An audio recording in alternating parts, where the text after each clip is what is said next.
25 years. Your home for Minnesota Twins baseball.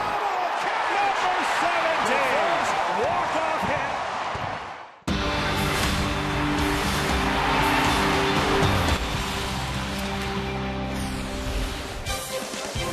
Perfect night for baseball in Minneapolis, and the Twins and the Royals resume their three-game series tonight. Kansas City took the series opener last night, 7-2. The trade deadline passed earlier today, and Justin Morneau remains with the Minnesota Twins. 212 home runs in the big leagues, and all of them in a Twins uniform. Joe Mauer returned to the Twins lineup last night, had a pair of hits and a run batted in. Mauer continues his hot hitting for Minnesota. Tonight he'll face right-hander Jeremy Guthrie. 6-3 in his career against Minnesota. 10 wins already this season for the Kansas City right-hander. And on the other side, Kevin Correa goes for the Twins. 7-7 on the year, but he's won just once in his last 6 starts. Welcome to Target Field with Ron Coomer. I'm Anthony LaPanta. The game, obviously the story. But as a side note, Twins fans, we're all watching the clock today as it passed 3 o'clock for the non-waiver trade deadline, and Justin Morneau remained a Twin. That wasn't the case all around the American League. A couple of significant deals for AL contenders, including a 3-team trade that included the Red Sox, White Sox, and Tigers. The result was Jake Peavy going from Chicago to Boston. Well, that is a big move for the Boston Red Sox. They need a guy at the top of the rotation and likes to pitch at the top of the rotation. The other big move to me that I look at is Matt Garza. Texas making that move and getting him before the deadline and getting a couple extra starts. To me, those two guys could make a big impact on the playoffs. To me, just the competitiveness of Peavy is going to make Boston better and make everybody more accountable in the rotation, just like Dustin Pedroia does on the field. That's a big move for the Boston Red Sox. Boston very much in the hunt in the American League East. The Rangers, while 5 back from Oakland in the West, only a game out of the wild card race at this moment. Garza already has won 1 game in 2 starts for the Rangers. Up next, Dick Kramer and Tom Kelly with the Twins' commitment to fundamental baseball. How important will that be tonight against the Royals?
on Fox Sports North is presented by Northland Ford.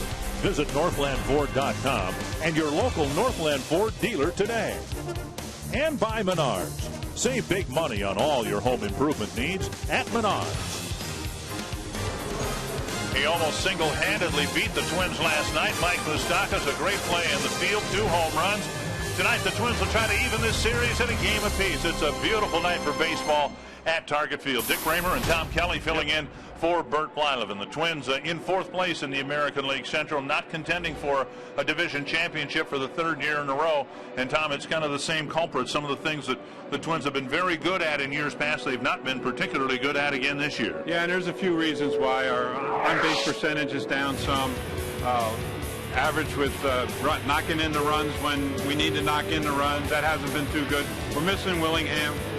Justin's been a little inconsistent. Joe has missed a week. You can go on and on, but I think really it starts at the top of the lineup. Gardy's really had a fight with the proper leadoff man, and guys are auditioning, giving it a go, and they're trying hard, but we have to improve, I think, near the top of the order, and then make it a little easier for the guys to drive in the runs. The Royals have turned the tables on the Twins in terms of the season series because they've had better starting pitching and one of their best going tonight. Yeah, Jeremy Guthrie, he's done a great job this year. He's 10-7, 4.5 ERA, give or take, and he's taking the ball every time.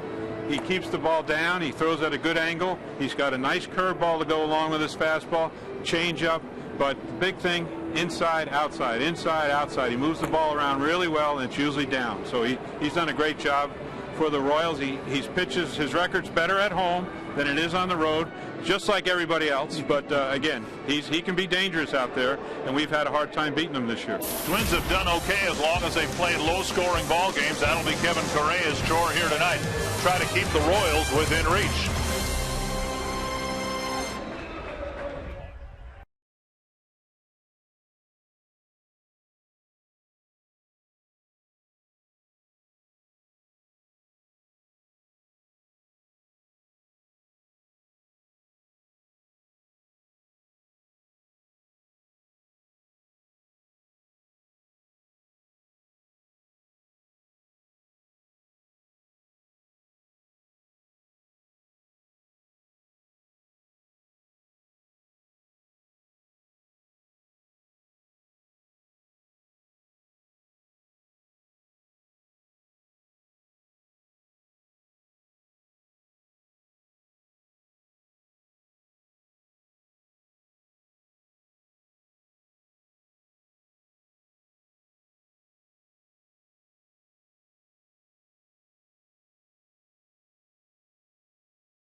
On the season, he was a very good pitcher for the Twins, very reliable pitcher in April, coming off his worst start as a Twin in Seattle. Inning and 2/3, 6 earned runs, and just a miserable night. And he'd like to atone for that tonight. Ned Yost in his 10th season as manager, longtime manager of the Brewers. He's been with the Royals now for a few years, and he has his team above the 500 mark. He'll attack the Twins with this Menards batting order. Alex Gordon in the leadoff spot, Eric Hosmer, Billy Butler, Salvador Perez, David Lowe, Miguel Tejada, Mike Moustakas, the hitting hero for the Royals last night, Alcides Escobar, and then Gerard Dyson. Looks like the same lineup as last night. Yeah. Again, Correa needs to, obviously, as Dick pointed out, that 2 innings in Seattle is not going to be acceptable tonight, especially after the short start we got last night. So Kevin needs to pitch into the game deeply tonight, keep the bullpen in position. That's the big key. Is if you're sitting over there in Ron Gardenhart's shoes and Rick Anderson's shoes, get your starter into the game, keep the bullpen in position. We don't need to use four guys again tonight. Gordon, Hosmer, and Butler here in the first inning for Kansas City. First pitch off the plate, ball 1. Talked a little bit about it last night, Tom. Both teams have very good bullpens, but I think it's fair to say that the Twins bullpen has excelled in spite of the starting rotation, and the Royal bullpen has been very good because of the starting rotation. Yeah, they go hand in hand. It's a two-way street there, that's for sure. Pop up, short left, it's Florimone calling for it. And he makes the catch, 1 away. Northland Ford defense for the Minnesota Twins. And a familiar lineup. Lee Thomas in left, Aaron Hicks in center. Chris Herman getting right field in place of Ryan Doman. Trevor Plouffe, Pedro Florimone, Jamie Carroll in again at second base. Brian Dozier is available. Justin Morneau still with the team at first. And Joe Mauer behind the plate. Ryan Doman, by the way, the designated hitter. Paul Nauert working in short sleeves on a beautiful summer night behind the plate. And a strike on the outside corner to Eric Hosmer. Keep the ball, staying ahead in the count. Big key for Kevin Correa and all starting pitchers. Gets ahead in the count, put the hitter a little bit on the defense. Pulled foul. Kevin's got all 4 pitches. He likes throwing that cutter now, Dick, as we all know. He started at spring training. And he likes that little cut piece, and it's been somewhat effective at times, and sometimes I don't know. But again, he really likes that pitch. I wouldn't be surprised to see it right here. That fly ball to left looks harmless enough, although it is carrying to the warning track. And out number 2. Last night's Kansas City win over the Twins extended their winning streak to 7 games, and more importantly for the Royals, I think, Tom, it got them above the 500 mark. You got to feel good about that. If you're in the Royal dugout and Royal uniform, Royal fan, it's a big moment for them. It's get late in the second half of the season here and be above 500. You got to think if you can keep it going to a somewhat decent, obviously you're not going to win 15, 18, 20 in a row. We doubt, but again. Well, no, wait a minute. Who made somebody the team in '91? Well, that's a big number.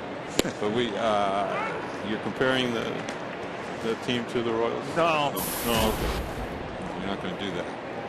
But again, the Royals got a chance to smell the top of the division. They haven't been there for a long, long time. So kudos to them. Chop foul, 2 strikes. I want to ask you about that. Of course. I screwed that game up. No. The game we lost in Baltimore. I take total responsibility for game 16. Yeah. Well, you put Aguilera in. Yeah, I did. And then I intentionally walked Cal Ripken, which I promised myself I would never do again. My closer's in the game. He's better than anybody that comes up to the plate, and I have confidence, and the players have confidence. He's going to get the job done, and I went and walked Cal Ripken and Randy Milligan. Aggie threw him 2 hellacious splits, and he missed them by 18 feet. And then he threw him a hanger, and he hit it off the wall. I never forgave myself for that. I said, I'll never do that again. So, and I didn't, except we got in the World Series. But we did walk the guy in Jack Morris, but that wasn't the closer. So I wasn't going to have my closer ever intentionally walk anybody again. 2 strikes to Butler. And a ball hit on a line. Morneau snags it. And it's a 1-2-3 first inning for Kevin Correa. 8 pitches, 7 strikes.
third innings last night.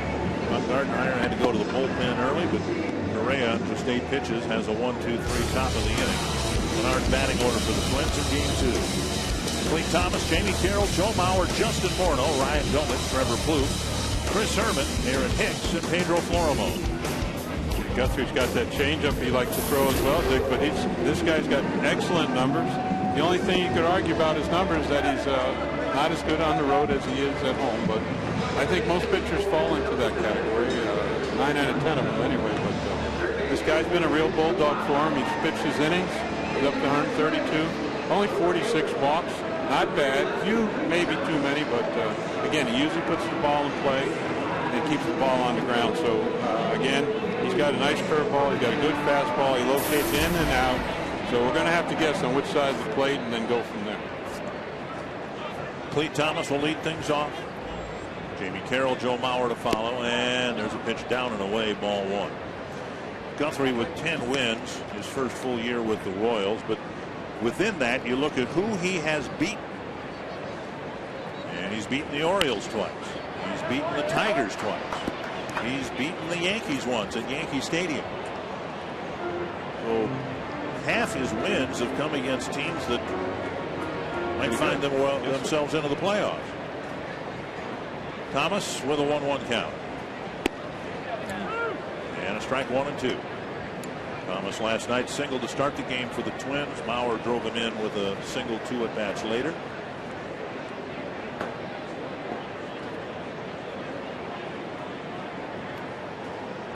Inside, nearly clipped him. He likes to do. He moves the ball inside, outside. Pitch before was on the outside part of the plate, what we like to call the 4 spot. Ideally where you'd like to pitch and come back inside. Chopper foul. Still 2-2. Dick, I think that was that little changeup. Northland Ford defense for the Royals. Very good in left, very fast in center, very fast in right. Very good at third, very good at short. Veteran at second. Hosmer pretty good at first. Off the plate, close pitch, 3-2. As we discussed the hitting issues the Twins have had this year, and a lot of it does start in the leadoff spot. Thomas not one who draws a lot of walks. He's really never really done that job either, but he's done a great job since he's been back, since he adjusted his swing, his approach to the game, and I give the guy a lot of credit for making the changes that needed to be made and for his own sake as well as the ball club, but for him as a person, it's a good job, I think. Absolutely. Got jammed there, a roller to Escobar for the first out of the inning, and that'll bring up Jamie Carroll. Saw that a little bit in the first inning yesterday too. Both teams got jammed up pretty good first couple innings.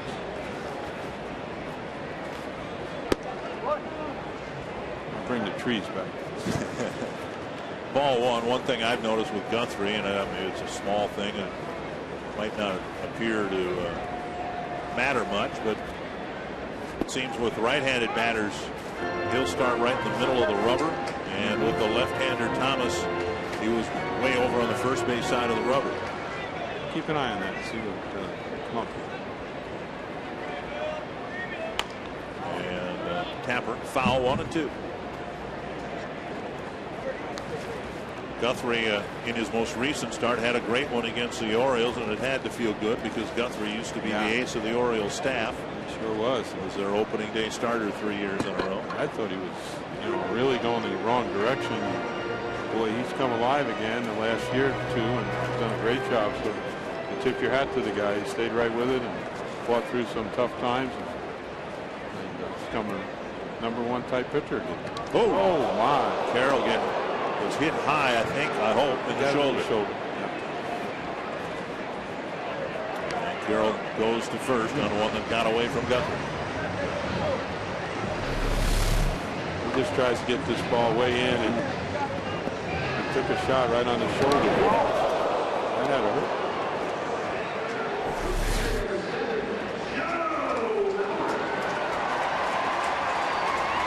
Carroll aboard with 1 out. He looks fine down there at first too, so he's laughing. That's a good thing. He probably said something to the effect, "I'd do anything to get on the base." Mauer with a pair of hits in the ball game last night, including an RBI single in the first inning. It's just like he hadn't missed any time at all, and he's got that gifted ability and natural talent to just come up there and hit. Not many people can do it. Joe can. 1-0 to Mauer.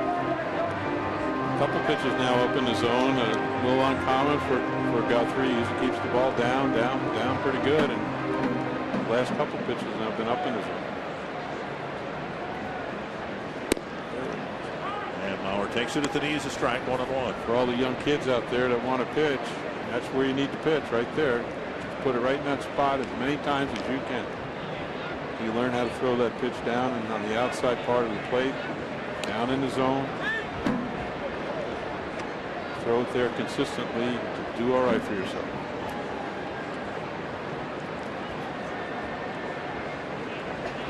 Won't come as a surprise to you, but Mauer's hit Guthrie pretty well. 6 hits, 19 at bats, and a couple of home runs. Put that on the recorder, didn't just press the button. And now outside, 2-1.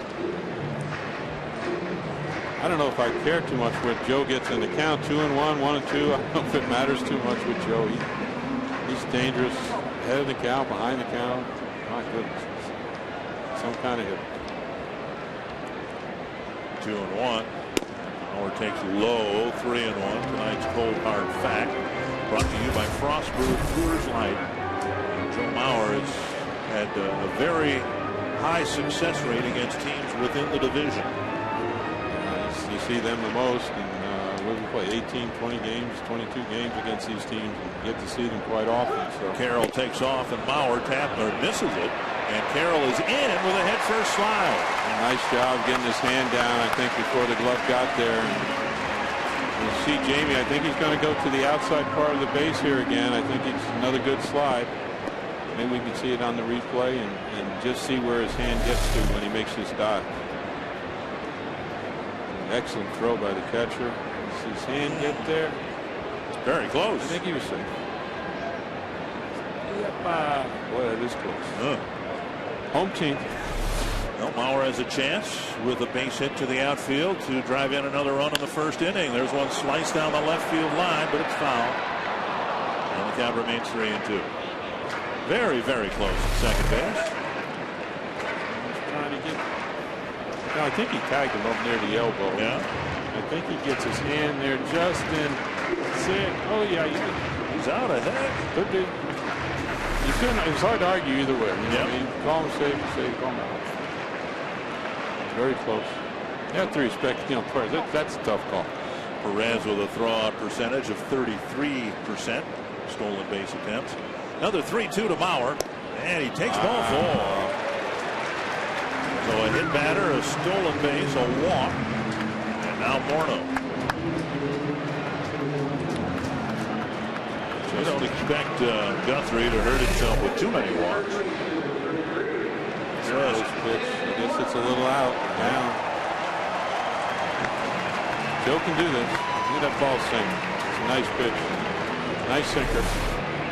I'm sure Justin noticed a little extra round of applause when his name was announced. A lot of Twins fans are relieved that he is still a member of the Twins organization. Strike one. I know I am. Glad he's still. Stand-up guy. I'll tell you if he's not doing good. I'll tell you when he's doing good.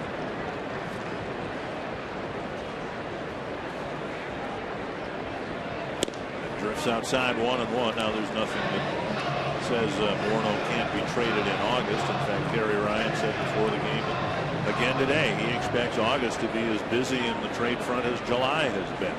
I believe that to be true. And a lot of stuff can happen. You just got to get through that waiver thing. Don't ask me to try to explain it. Off the plate, 2-1. For Morneau to finish the month of July, which has been very frustrating for him. Finish the month of July on a high note. Popped up. Field fly rule might be called. We're thinking about it. There it is. Morneau down. Out number 2. That'll bring up Dillman. A minor move today for the Twins. They traded Drew Butera to the Dodgers. He will be assigned to Albuquerque, and the assumption is that when September rosters are expanded, Drew will get a chance to be called up again to the big leagues. And Terry Ryan as much as said that he did it as a favor to Drew to give him a clearer path back to the big leagues. Yeah, I think that's great by Terry, and Drew's a good kid, and not a kid anymore. He's a good guy, and you know, he inherited some of his dad's hitting ability. You know that, but he's an excellent catcher. Throws well, does a good job calling pitches, and I thought he did a super job with Diamond the other day in Seattle. Dick, I really did. I thought he did a great job. He got out there and got after him a couple times. Swinging a miss 1-1. I thought he stepped it up pretty good. So, I have a lot of respect for Drew. He works hard, he tries hard. And, I enjoyed working with him in spring training. He was always sharp, ready to do whatever you needed done, and I hope he has good luck over there with the Dodgers. And I think the Dodgers already said something about the effect they're going to have at least 3 catchers in September, which most teams do. Upward swing by Doman. It's 1 and 2. That's a breaking ball there, Dick. That was nasty. Well, look at the Twins catching situation, and you can understand why Drew kind of hit a roadblock here. You've got Mauer, you've got Doman. The Twins really like what they've seen from Chris Herman. You've got Hosmil Pinto right now at Double-A, who's kind of my man, working his way up. He's your man. Pinto. Yeah. Really? Oh yeah. Okay. Me and Pinto are tight. 1 and 2 to Doman. And a strikeout, another awkward swing. Twins don't get a hit, but they do put a couple of men on against Guthrie in the first.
Twins. I'm Marnie Gellner back at Target Field, and the big news on the trade deadline today for the Twins is who they did not trade. Justin Morneau remains Minnesota's first baseman.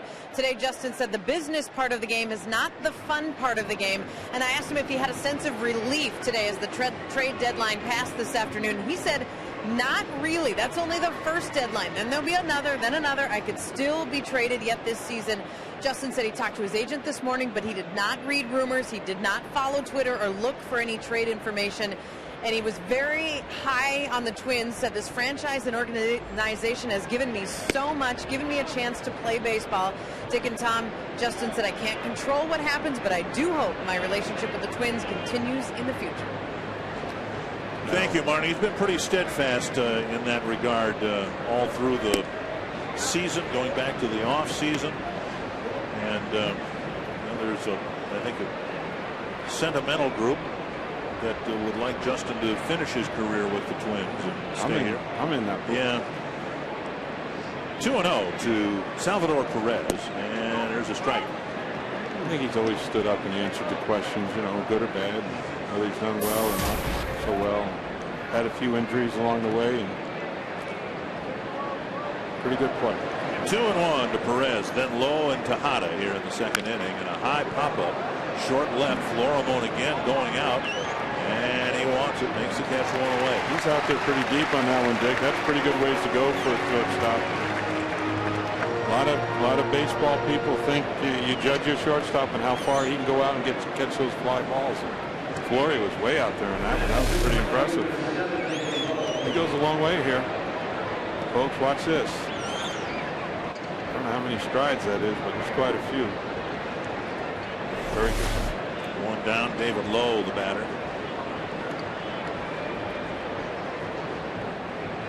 If you're Terry Ryan, you've been given the mandate by the ownership. You've given the mandate to yourself to improve the roster, to make changes, make things better for the Twins organization and its fans. The ball laced, just foul. Wow.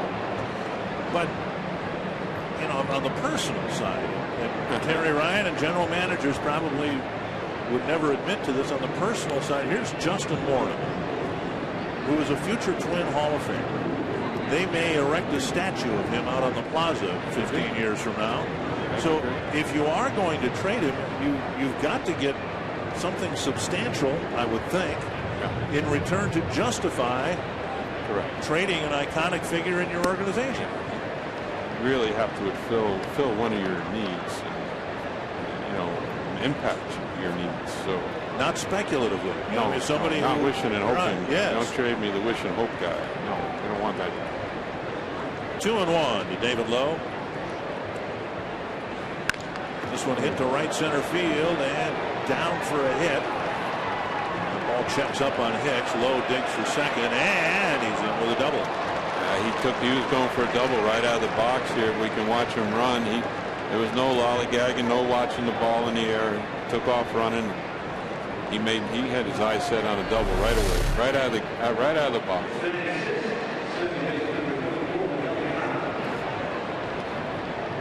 Another extra base hit for Lowe. When Correa had his terrible start against the Mariners, take a look at what Tom was talking about here. He's got it. He's got it. You know, he had it on his mind right from the giddy up. It was a real good turn around first. Cut the corner. He did everything right on that play. You got to give him a lot of credit. That was a good base run. Here's Miguel Tejada, late on a fastball. When Correa had his dreadful start against the Mariners, the problems didn't arise until the second inning. He had a hitless first inning, issued a walk that did no damage. But then in the second inning, he faced 9 batters, gave up 7 hits, including a Nick Franklin 3-run home run, and didn't even get through the second inning. They were peppering him all over the ballpark. A liner too tall for Carroll, and Lowe will score the game's first run. He's a veteran hitter right here. Just going to bang the ball up the middle, the right side. We saw him yesterday. We got base hit to right field, base hit up the middle. You know, this is Tejada. He knows his limitations now. He's an older guy. He knows how to hit. He's got an awful lot of hits in his career. He just banged this ball to right field. Just look at that inside out. That's a real nice baseball swing right there. It's almost a pleasure to watch. I wish it wasn't against us, but that was impressive. That was a real nice swing. Stayed inside the ball. Here's Mike Moustakas. Pitches up, ball 1. Correa's biggest issue in Seattle is something that we've already seen here in the second inning. He's leaving some pitches up. Now the pitch to Tejada was almost down and in. It was down. It was a sinker. Yep. And Miguel did a super job of staying inside that one and pushing it right out to right central. That was a nice one. Check swing and a foul, 1-1. You get a ground ball here, Dick. We make all that go away. Right, ground ball. 17 ground ball double plays for Correa. Nearly 1 per start. Correa pitching to a 4.56 ERA with the Twins. His career ERA 4.54. So the Twins have gotten from Correa what he has given his other teams up and in. He tried to run that one in there. I think that's that little cutter. And it got in there, that's for sure. It was too far inside. He's thinking ground ball. I think Joe's probably thinking the sinker down and away. See if he'll roll it over. He hit the ball over the fence a couple times yesterday, so he's probably got that in his mind. So we get that sinker down and away. Maybe we get that roll over to second base. 4-6-3. Another cutter. Foul back. That cutter was right in the middle of the plate. And that's not their ideal place to throw. Again, that's where a lot of the pitches in that second inning in Seattle were left. I don't think he wanted to throw that one in the middle. It wasn't really paying attention to where Joe was sitting. He was watching the runner at first, but let's pay a little more attention, see where Joe wants the baseball. Tejada, he's not going anywhere. I don't mind watching him. After a short start last night from Mike Pelfrey, Twins could use a Correa April-like start where he went at least 7 innings in all 5 starts.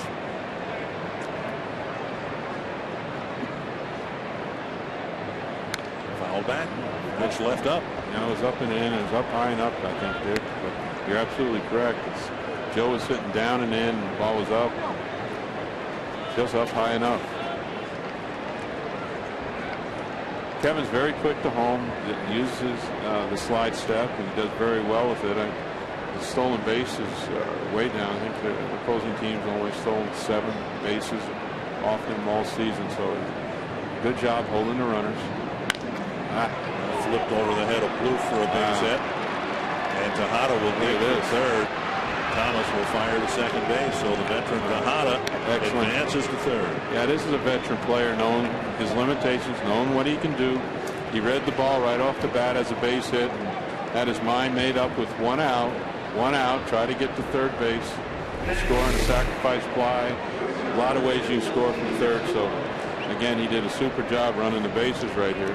That's the pitch I was hoping he'd roll over. He didn't roll it over. Just stuck his bat out and hit it over there to over third baseman's head, and got himself a base hit. But that's the pitch I was hoping for, the rollover swing. And now Alcides Escobar. 3 straight hits for the Royals. So far, just a 1-0 Kansas City lead. Crack foul. Everything's been hit in the air. There hasn't been a ground ball hit yet. Yeah, that's why I was just looking at the 3 fly balls to start the game. Or 3 balls, a semi-liner that Billy Butler hit to Morneau at first, but all the balls went up in the air.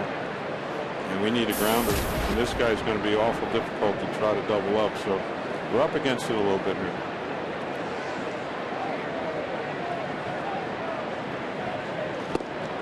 He's inside, gets a swing and a miss. Strikeout would be the thing that works here for this fellow.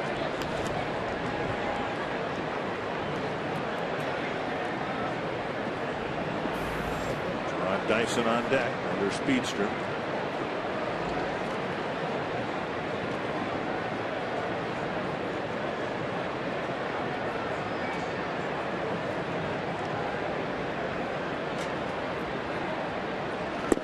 Off the plate, 1-2.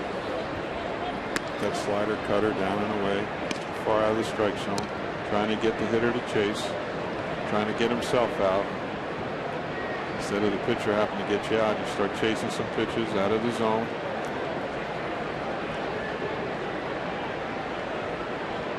One and 2 to the Kansas City shortstop.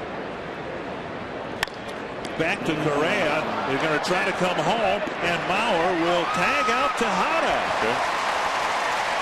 Correa knocked it down, and Tejada came home. This is a funny play here because if you're running from third, you're sort of stuck. And I'll use that word, stuck, because you have to anticipate he's going to catch it and has a good chance for a double play. And once he misses the ball, you say, well, now they're not going to get a double play, and why am I running? And but you sort of have to go, so you can't blame Tejada for that. And sort of stuck over there on that one. First and second, 2 down, and Dyson will play. Probably the only place that Escobar could have hit the ball and not get an RBI, and besides popping it up or striking out, and he hit it right at the pitcher. Another pitch up, foul back. Up in the zone, and get Dyson to chase it.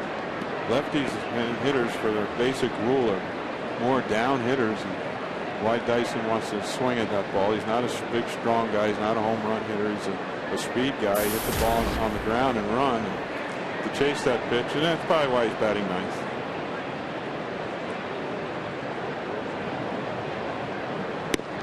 Oh, I don't like that at all. Wow. That's we call the Toki bunt. You Toki bunt it and then you get a hit. Well, now the bases are loaded, and what you're saying is I'm leaving it up to the next guy to get the run in. So we don't go for that one too often, Dick. That's not going to work. 1-1 to Dyson. The outside one. 1-2. I'd like to see that one on the Fox tracks. I don't know about that.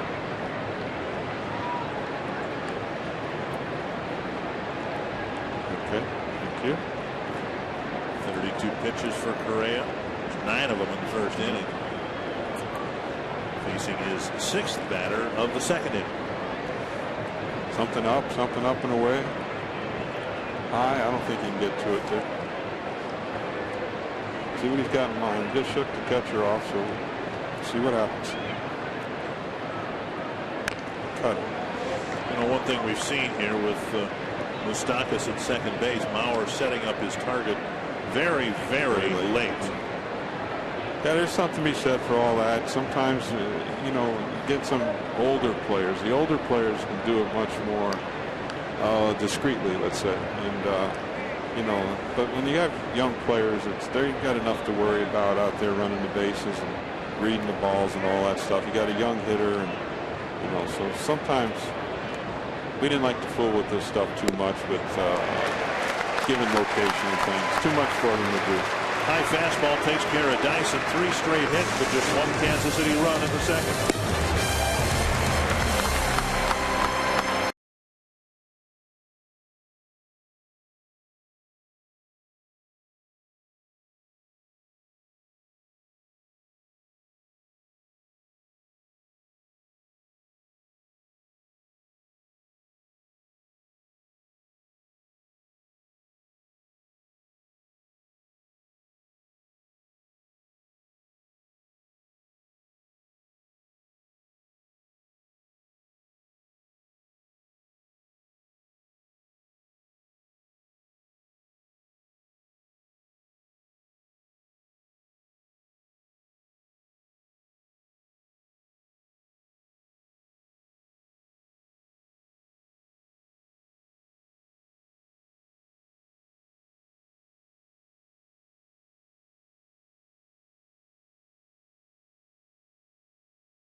With a base hit in the middle of a 3-hit sequence.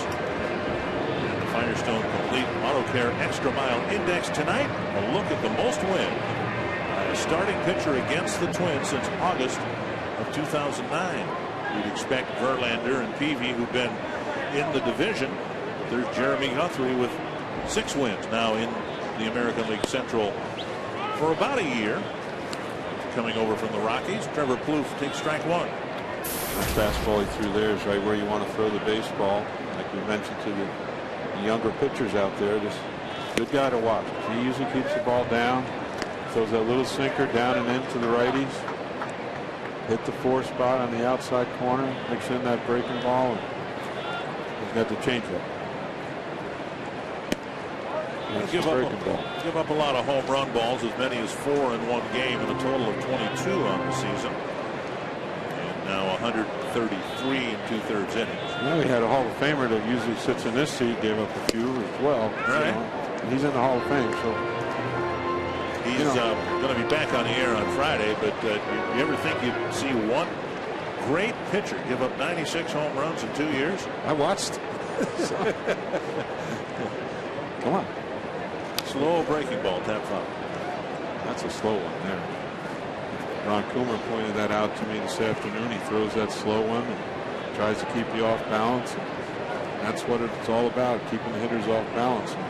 We get to watch DiDuno, I think, on Friday. Is that correct, Dick? And, yes. And a good job he's doing keeping the hitters off balance. Double clutch by Moustakas, but he throws out his little league adversary Trevor Bluth one away. Bring up Chris Herman. You can ask a question at carsoup.com/baseball. Tonight, the question comes from Larry in Brooklyn Center. Which teams do you think improved the most at the trade deadline? Well, I'm just listening to what I hear from media outlets and some baseball people that most people think Peavy's going to make a big impact to that rotation over there in Boston. I think that's correct as well. He can be a dominant guy, and he's basically a #1 type pitcher. You're going over to a staff that's pretty good to start with, and they're right in contention.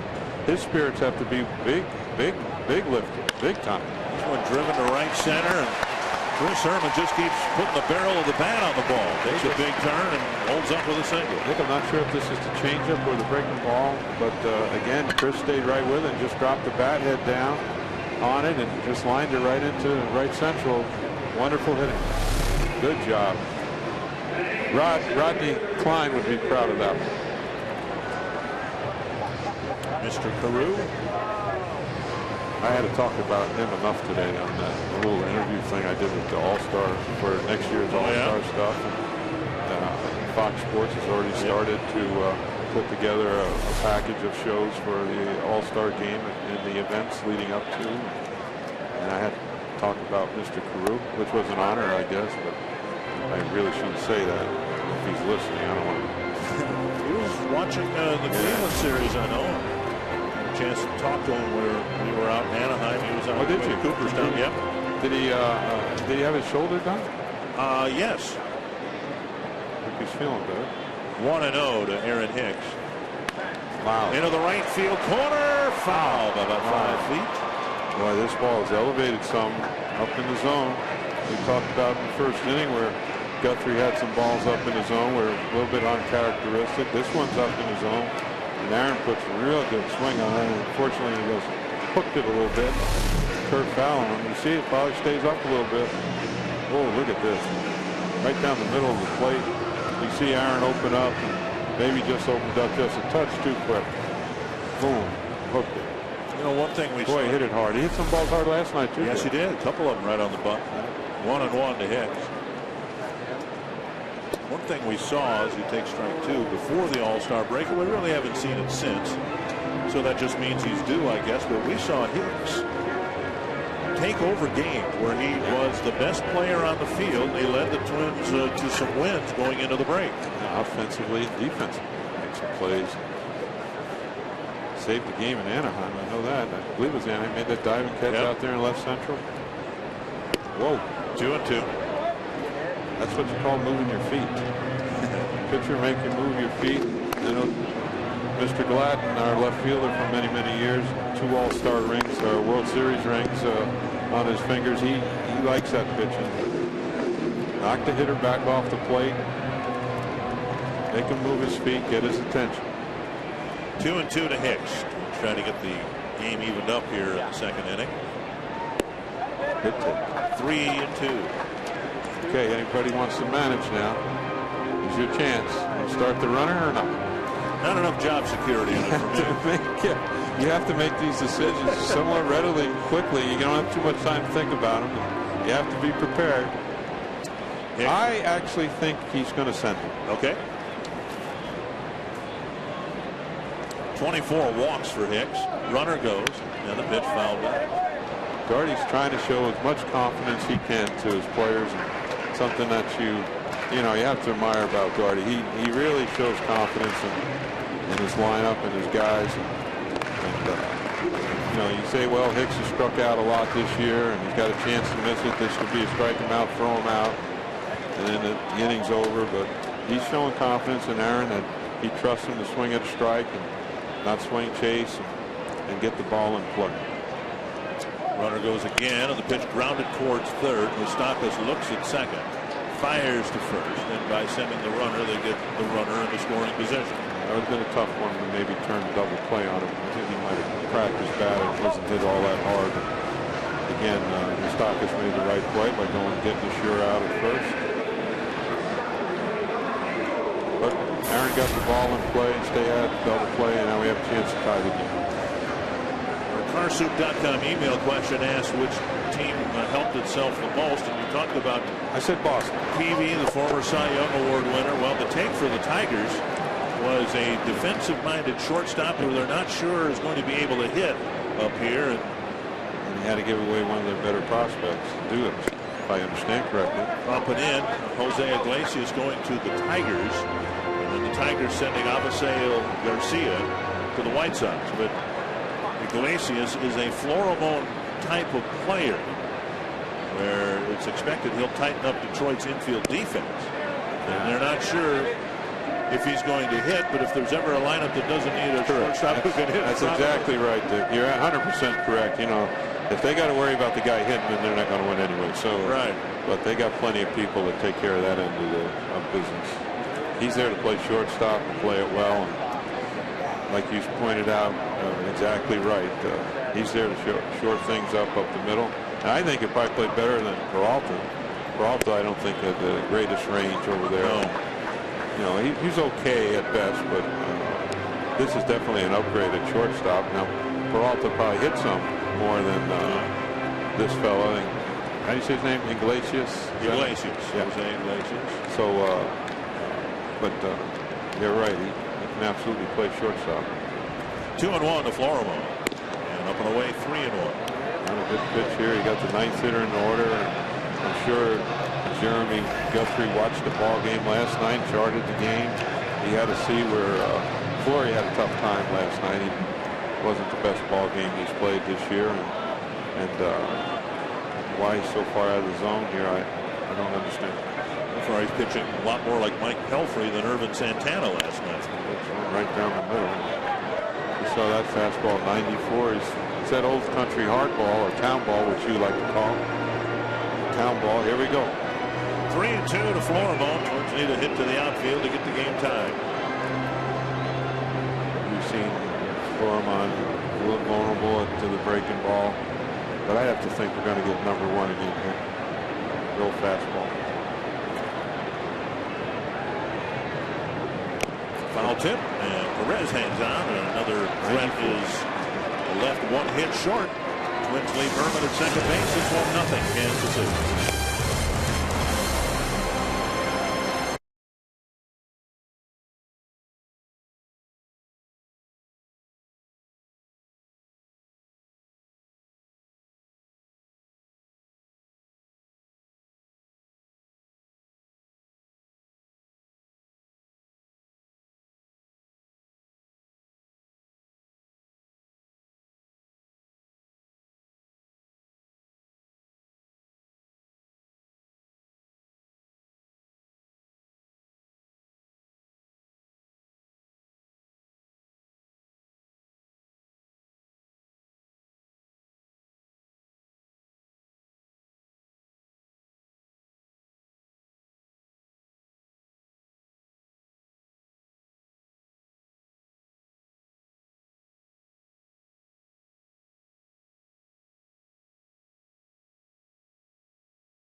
Sports North is presented by CenturyLink, your link to what's next.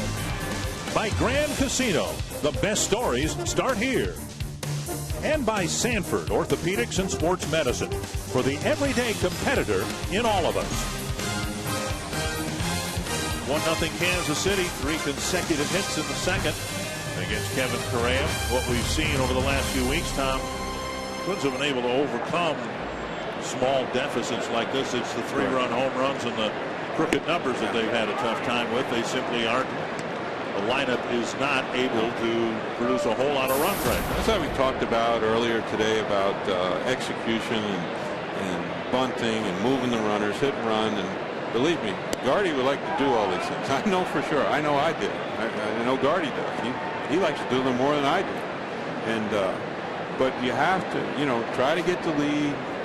1 run is not a big deal. So if we have an opportunity, you saw him start Herman when Hicks was up, had the confidence to start the runner, and these are the things the manager wants to do, and Gardy's not afraid to do them. And like I said earlier, he shows confidence in his players by giving them these chances and opportunities to prove themselves and show what they can do. But our execution, we have to be able, bunting the ball, getting the runners in when it counts, and hitting when it counts is all part of it too. But again, it's a work in progress, and we're making strides that direction. And yeah, do we have to do a little better? Yeah, okay, we know this. But the bottom line is that we have to pitch good. And if you don't pitch good, a lot of that stuff all goes out the window. So pitching's the name of the game, and catch the ball. We've been doing that pretty good. Correa had a rough second inning, but gave up just the 1 run. Now the challenge is to have a nice tidy 3rd inning, 2-2 to Gordon, and a ball hit off the mound and then into center field, a leadoff single. Gordon aboard, and that'll bring up Eric Hosmer. You can get interactive with us during our broadcast in the AT&T Twitter poll. What was the best trade made at the trading deadline? I go with JPV. You're going to go right. I haven't seen Norris enough, so I know the Orioles have tried. The challenge this time, you've got to get on Twitter to participate in that. Oh, I'm sorry.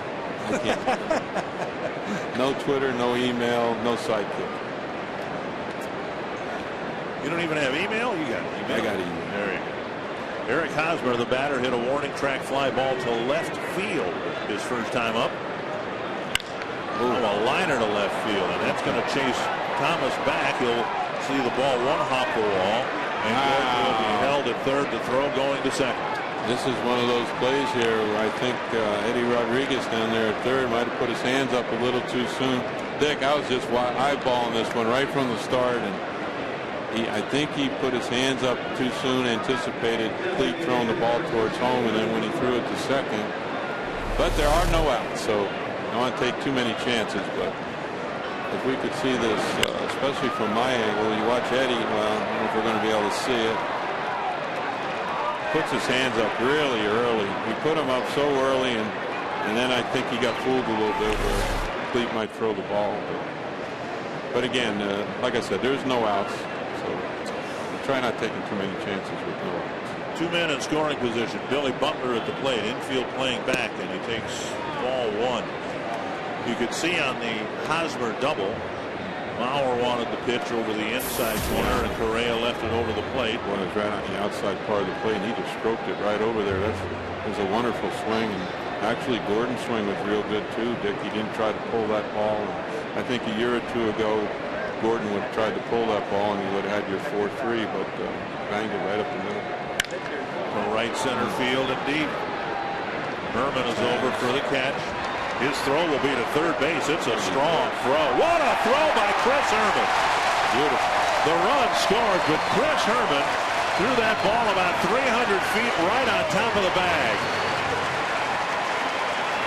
Chris did everything right here. He stayed behind the ball, got himself in a good position to throw the ball, and he just lets her fly. You can't hand it to the third baseman too much better than that, if you're standing next to him. Watch Herman. The 365 sign is right over his left shoulder. Boom. It wasn't the smoothest thing, but he got it done, that's for sure. Beautiful throw. And the versatility that Herman's been able to show up here, playing some in the outfield and left and in right and catch. is essentially what made Drew Butera expendable. Herman Did you say first base as well? Yes, first base. base. He can go over the first too. I know. I've seen him. I've hit him balls there. I know he can do it. Pop foul out of play. Got a chance to play some there in spring training. When let's see, Justin Morneau was with Team Canada in the WBC. Chris Colabello was with Team Italy. And who else was in the mix? But a lot of guys were gone. Right. He played a little first base as well. He doesn't play much first in spring training, but he was gone as well. So it's he got an opportunity. 1-2 to Salvador Perez. And we haven't forgotten about Hicks's throw from where did he throw it? From the second row? Well, out there in right central somewhere. We used my goodness gracious Google Earth to step that one off at 325 feet. There's a check swing and strike 3. 2 more hits and another run for the Royals. It's 2-0.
Outfield assist, this one for Herman, and the Twins have racked up 30 outfield assists. Well, this was just a wonderful throw, and watching the tape here, and here we go, Aaron Hicks. Oh my, that was unbelievable. Ryan Doman is. The fans in New York, they appreciated that play too. You know, you can say what you want. Fans in New York, Boston, a lot of places, Detroit especially. They appreciate a good play. They know when they see one. 1-0 to Cleve Thomas, and Guthrie's thrown nearly 50 pitches through 2 innings. And now a strike, 1-1. Twins had a threat in the first, couldn't get a 2-out hit. Had a threat in the second, couldn't get a 2-out hit.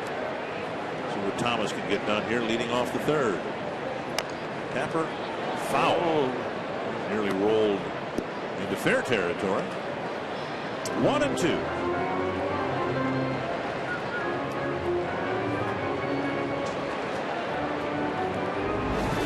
Trying to watch Guthrie in that, see where he stands on the rubber, Dick, and see if he's moving over a little bit. No, he's right in the center. He's right in the center. He does slide his foot over when he turns. Inside. I thought Thomas's first at bat, he was way over on the first base side of the rubber. I'm trying to pay attention to that. I know he slides his foot somewhat. They give that perception. 2-2. Scalded to right. And that ball is sailing over the head of Lowe. Thomas rounds first, on his way to second, and he's in with a double. That ball was tattooed. Yeah, scalded is the best word, and I think our right fielder Lowe, he didn't particularly play this ball too well, but again, it was smashed, and I think it fooled him a touch. Because I initially thought he was going to catch it, but that ball just kept going. Cleet Thomas, strong young man. He's still there. Hit that ball very hard. When you're playing the outfield, Dick, that's a bad feeling. You go, oh, he's not going to catch this one. Jamie Carroll hit by a pitch in the left shoulder his first time up, got as far as second base after stealing second. He takes strike one on the outside corner. A big part of the game right here, Dick. I think it's early. We still want to advance the runner.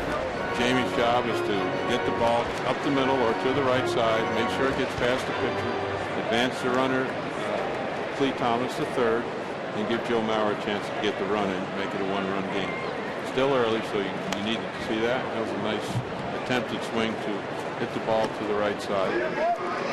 Big thing here for the young people out there watching it, you come to bat in this situation, is that make sure you get a pitch that you can handle.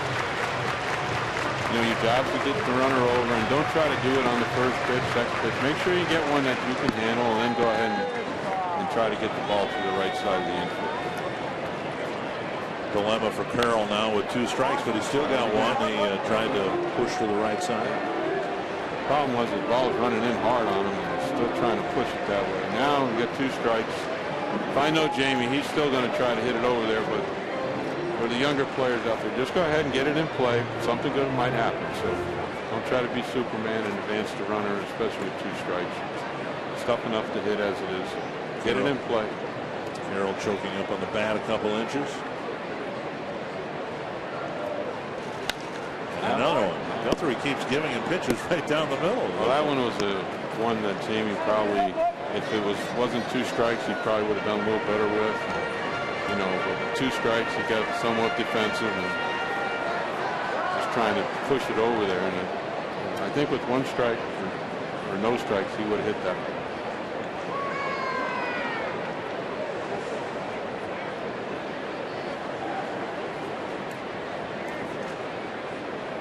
Perez to the mound.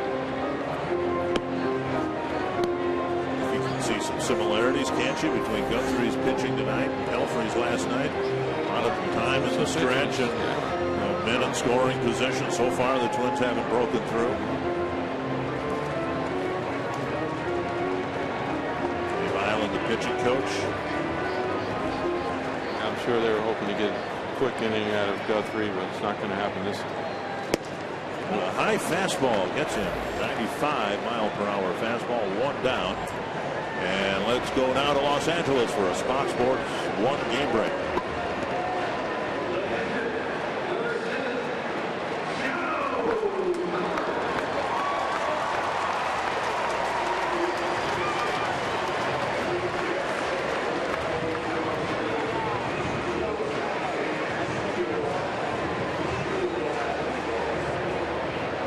Thank you very much. Joe Mauer at the plate with Cleet Thomas still at second and 1 down. Mauer drew a walk his first time up. Slow breaking ball. Missing low, ball 1. Always a curious spot. You know, Joe's up. Guthrie going to go after Joe? Is he going to go after Morneau?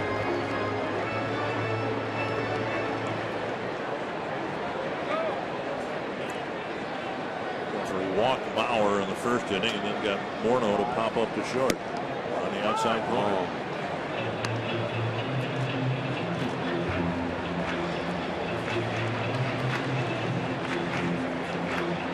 It's safe to say I don't believe he's going to throw one near the center of the plate. If he misses, he's going to miss outside. He's going to miss. He walks him, he walks him. But again, I don't think there's going to be anything near the center of the strike zone.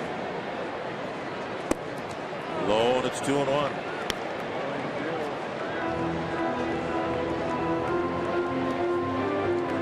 I think when they sat down for their meetings this week with the Twins, you always come up with, well, let's not let this guy beat you, or whoever it might be, and in lineup, and I would think they'd have to say Mauer, correct? Yeah. Deep to left center field to the corner, and Gordon has room on the warning track.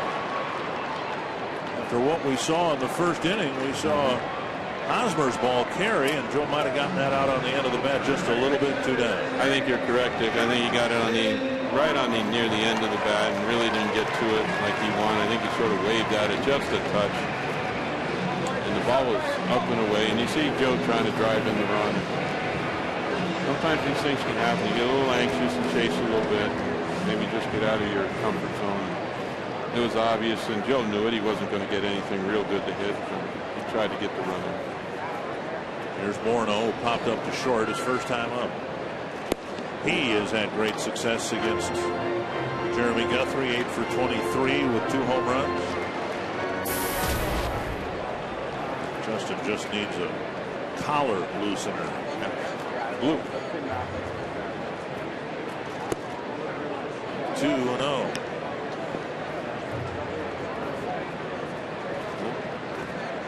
Justin's in the driver's seat here. We'll see how much Guthrie's going to cooperate. He's going to reach back for that 94-mile-per-hour fastball, or is he going to dance? Dance.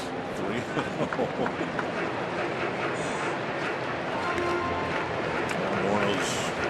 This is why the pitch counts go up so quickly, so fast. You can only dance so many times.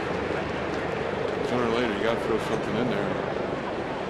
He's been dancing so far tonight. 3-0 to Morneau. That's another reason why his record's probably losing record on the road, better at home. Again, Justin got the green light from Gardy, and like we pointed out early, Gardy really shows confidence in the players. And he knows Justin's struggling a little bit, puts him in a good spot, 3-0, and go ahead and turn him loose. And unfortunately, Justin just fouled her back. It's a good swing. 3-1 to Morneau. Hit a ton, but it's very foul. That's that changeup, Dick. It stayed up in the zone some. And thought he was going to be dancing around. He threw the changeup. Justin just a touch out in front of him. Well, we might see that he hasn't challenged him this whole at-bat. I don't know if he's going to or not. Might see the 94. Full count to Morneau. Crack to left field. Gordon back to catch the line drive and in the inning. With ways to lead off double, it's 2-0.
Miguel Tejada with a beautiful inside-out swing, driving in the run. And then you got Billy Butler driving one to knock in an RBI sacrifice fly. But the highlight play was Chris Herman's throw to third.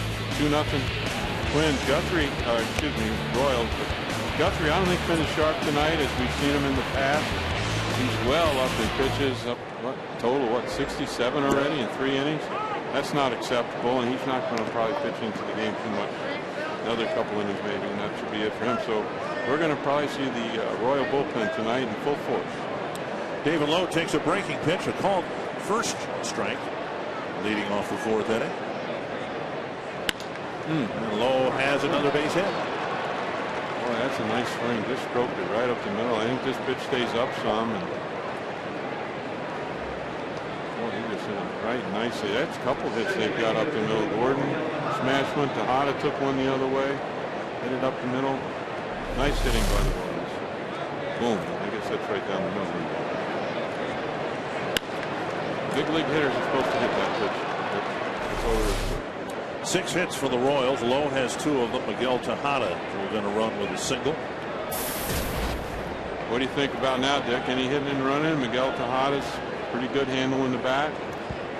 We've seen that he can hit the ball to the opposite side of the field.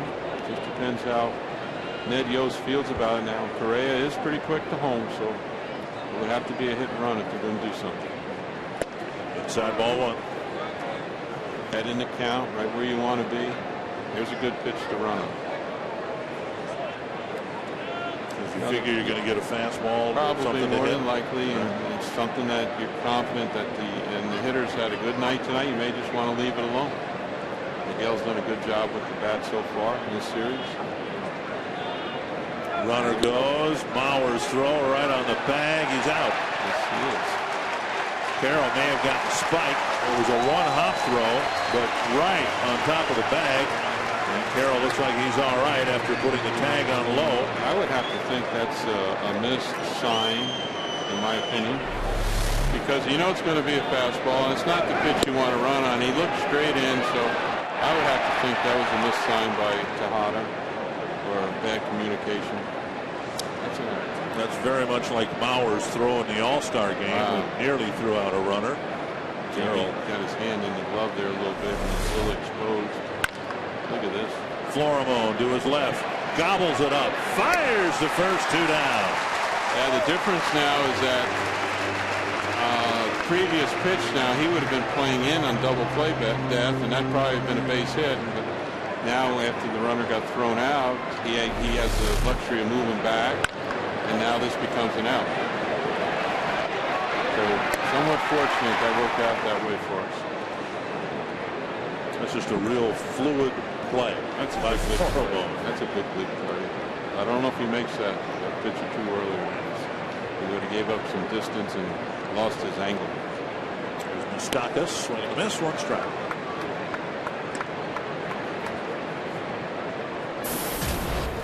All about infielders being able to take their angles to the ball and get into balls. And Fleury got a little lucky. I think, well, we all did, because like I said, if you're playing in double play death, I don't think he gets to that excellent point. They're swinging the miss, 0-2 to Moustakas. Chase went up in his zone there, Dick. 2 outs, he wants to hit a double, I assume. Good scoring position.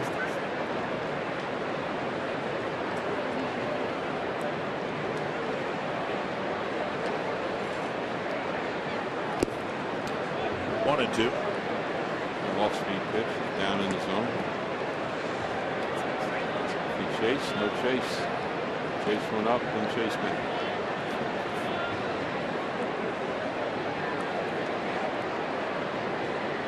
Pitch count's decent for 4 innings, 54. It's not too bad. Get through this inning in reasonable fashion. Dribbler up the line, foul. In your managerial time, when did you start paying attention to the pitch count? Oh, I'll be honest, and you're going to laugh at this and think it's somewhat maybe stupid, but I used to think about when the game got to be about 2 hours and 10, 15 minutes, I started to worry about the pitcher, if he was still doing okay. And I think pitch count comes down to the pitches itself. Were they under stress? They're not under stress. They're easier. You're winning 4-0, 5-0, 5-1, 6-1. And I think it's a little easier to pitch instead of having to pitch when it's 1-0 or 2-1. I think they're more stressful pitches. So again, I think that hit was a foul. Foul tip. But, you know, in stressful type situations or you're in stressful counts most of the night, I think then you have to worry about a little bit more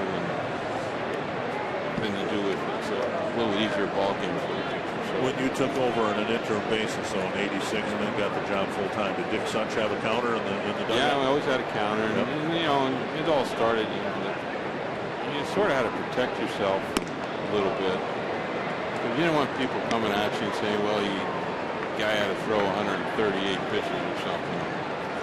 But you had your charts in the dugout and things like that. But all this is all documented down now, and it's all written down. And so if there's any problems, you can just say, well, you threw 94 pitches, or threw 85 pitches, 104 pitches, or whatever it is. It's all written down. So. Left up, foul back to the screen, still 2-2. My father used to tell me, when you start seeing the outfielders' numbers on the back of their shirt, you better think about getting somebody ready. You're probably right. Another 2-2 to Mike Moustakas. Moustakas with another hit. This one might run all the way to the gap. Hicks cuts it off. Moustakas digs for 2. And Hicks with a rifle throw. Not in time, but right to Jamie Carroll. That's 2 good throws by Aaron Hicks tonight. One going over to right center in the previous inning, and now this one here, you can't throw it any better than Hicksy's thrown it to second. It's Set Your Compass due north Thursday nights on Fox Sports North. Join host Bill Shirk and Laura Schara as they take a look at the stories and adventures of outdoor enthusiasts in the upper Midwest. Due North Outdoors tomorrow, 6:30 on Fox Sports North. Twins and Royals wrap up the series tomorrow in a day game, a noon game, 12:10. And we will not be televising that game tomorrow. That's a boot. Big boot. So, radio. Listen to the radio. Up and in to Alcides Escobar. Didn't have the best at-bat his first at-bat. Dribbled the ball back to the pitcher's mound. And had a chance to knock in a run. Did not get the job done. He's got another chance here. To center. And Hicks backing over a few steps. Ends the inning. Couple of hits. No runs scored. The Royals have out hit the Twins 7-2, and they lead 2-0. The Twins with some good defense in the early innings here tonight.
Had a man in scoring position in every inning, have yet to score a run.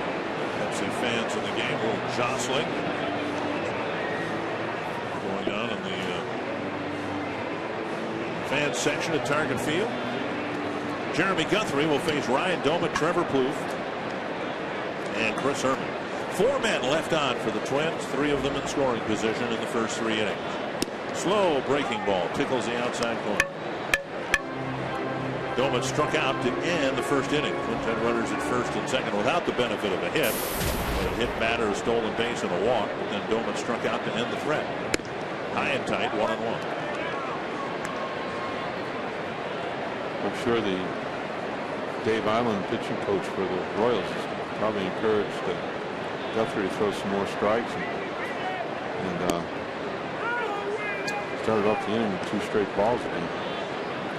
Pitch or number, 1 ball, excuse me. Yeah, pitch number 70 for That's not good. Guthrie, and he's only got 9 outs. 1-2 to Doman. Called third strike at the knees. Wow. 1 away. Doman has struck out twice. When you join the Twins season ticket family this year, you'll be hitting the sweet spot. Purchase any of the Twins season ticket packages and get 10% off food, beverage, and merchandise bought at Target Field. Season ticket prices are also up to 20% cheaper than single game purchases. So call 800-33-TWINS.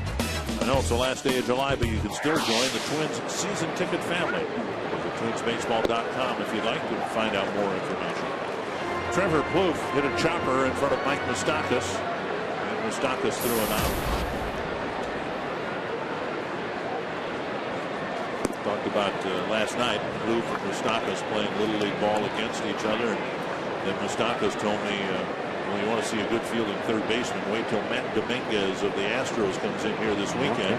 And they were in the same neighborhood growing up. So Twins will see their third baseman. And Moustakas for the Royals and Dominguez for the Astros at third base, and all of them played ball against each other when they were kids.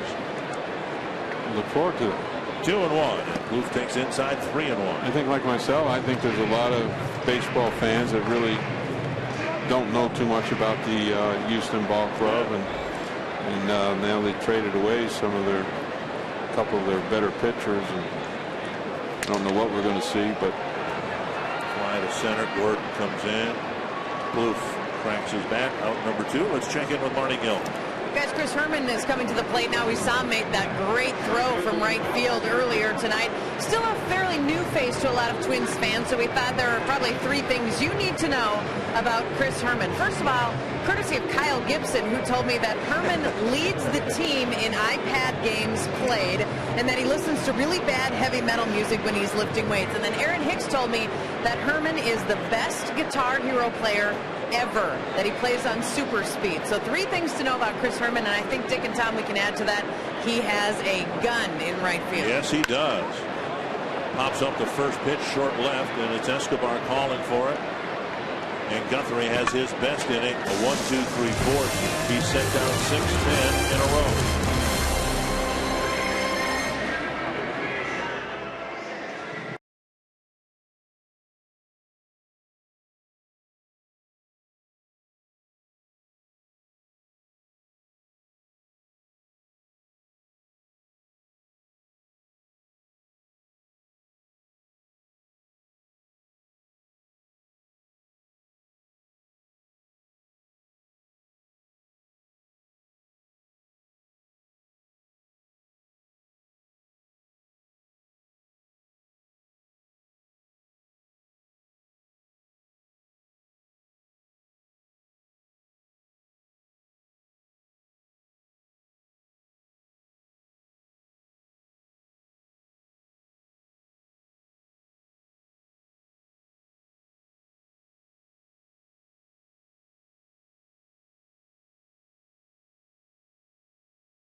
Sanford Health injury report.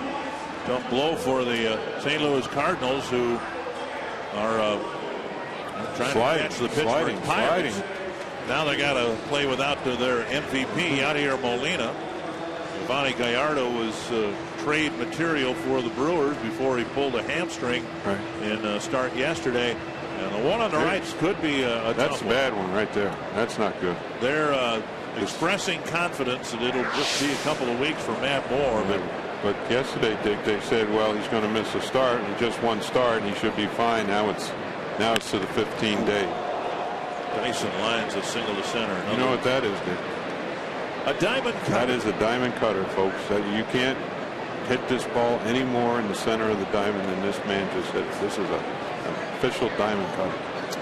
Right over Correa's cap. Well, I'm glad he ducked. Wow. That's a bullet. That's, ooh, gosh. It's a fastball, and Dyson's been chasing the fastball up in the zone first couple times up, and then yesterday as well, and this one was sort of centered, and he smashed it. Dick, how many hits do the Royals have right up the middle tonight? Quite a few of them.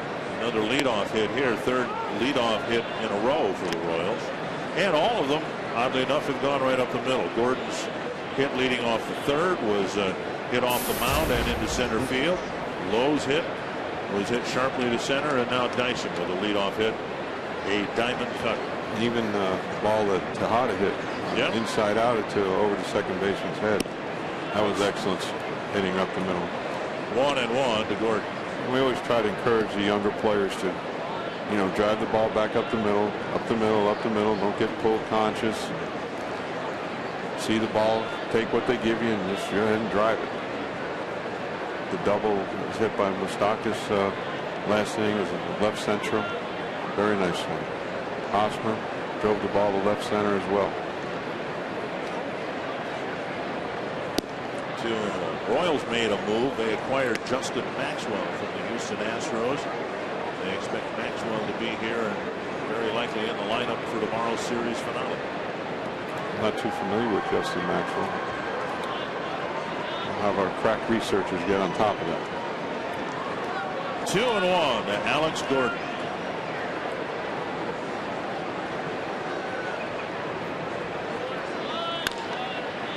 Lifted to left. Playable for Thomas. Out number one. Far there have been 2 ground ball outs for Correa in the ballgame. If you missed out on the Twins' first DQ camp night, another opportunity awaits coming up on Saturday here at Target Field. Twins and the Astros, 6 o'clock game. And the first 20,000 fans will get that cap. Visit twinsbaseball.com. Call 800-33-TWINS. Get your tickets for this home game or any others left on the schedule in 2013. Eric Hosmer, the batter.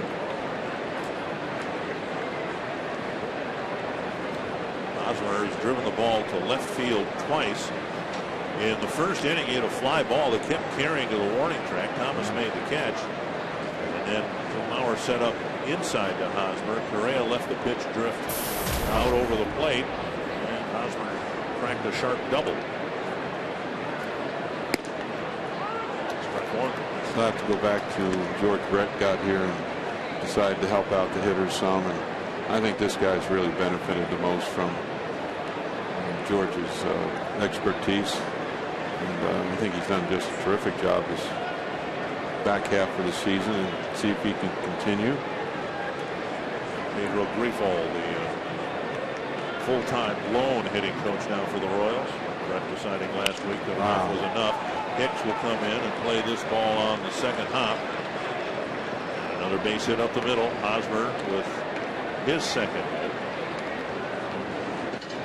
Join the Miracle League in Minnesota August 17th in the world's largest wiffle ball tournament. The second annual Popsicles The Big Whiff Tournament will be held in 10 cities across Minnesota to help raise funds so that every child may have the chance to play baseball. You can support your local Miracle League by signing up a team at the BigWhiff.com today. Great game, wiffle ball. Boy, we used to play from sun up to sundown. Yeah. In the backyard.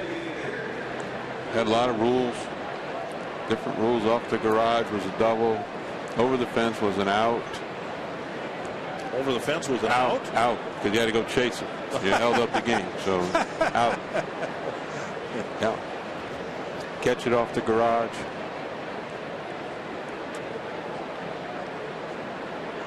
Here's Butler. Ball one. And Jamie Carroll at second base. It's his job right here to hold the runner close. Dyson has the ability to steal the base, and it's dangerous out there, so Jamie's got the responsibility of anchoring down that spot there and keeping him close. Trying to keep that double play in order here, so we don't want any double steals against us. But I think with Billy Butler hitting it, I would think that Ned Yost would want to let him just go ahead and hit. And the Royals, Dick, have been hitting the ball fairly well, so you know they took a chance last inning and trying to run, and it probably cost them a run. And so I think Ned might have had enough of that running stuff. 2-0. Royals have 9 hits, and they've come in the last 16 at bats. That's a lot of hits. Correa having a tough time getting the Royals out and getting them to hit the ball on the ground. 2-0 to Butler.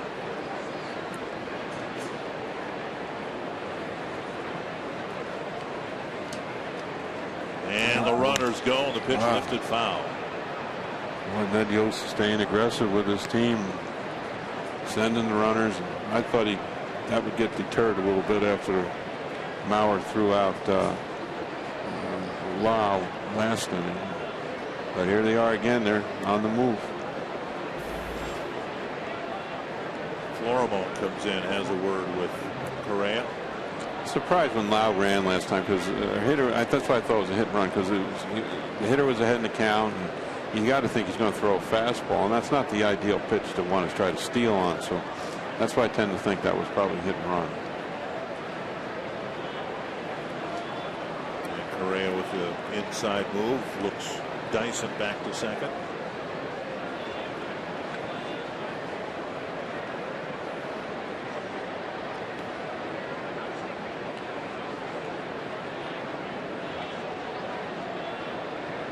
Two and one to Butler.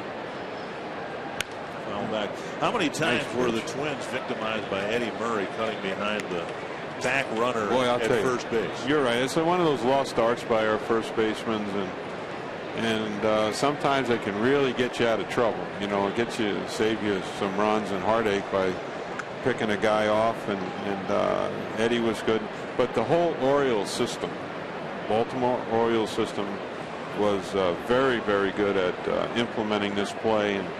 And you know who I gave a lot of credit to? Most people thought it was Cal Ripken, senior, running.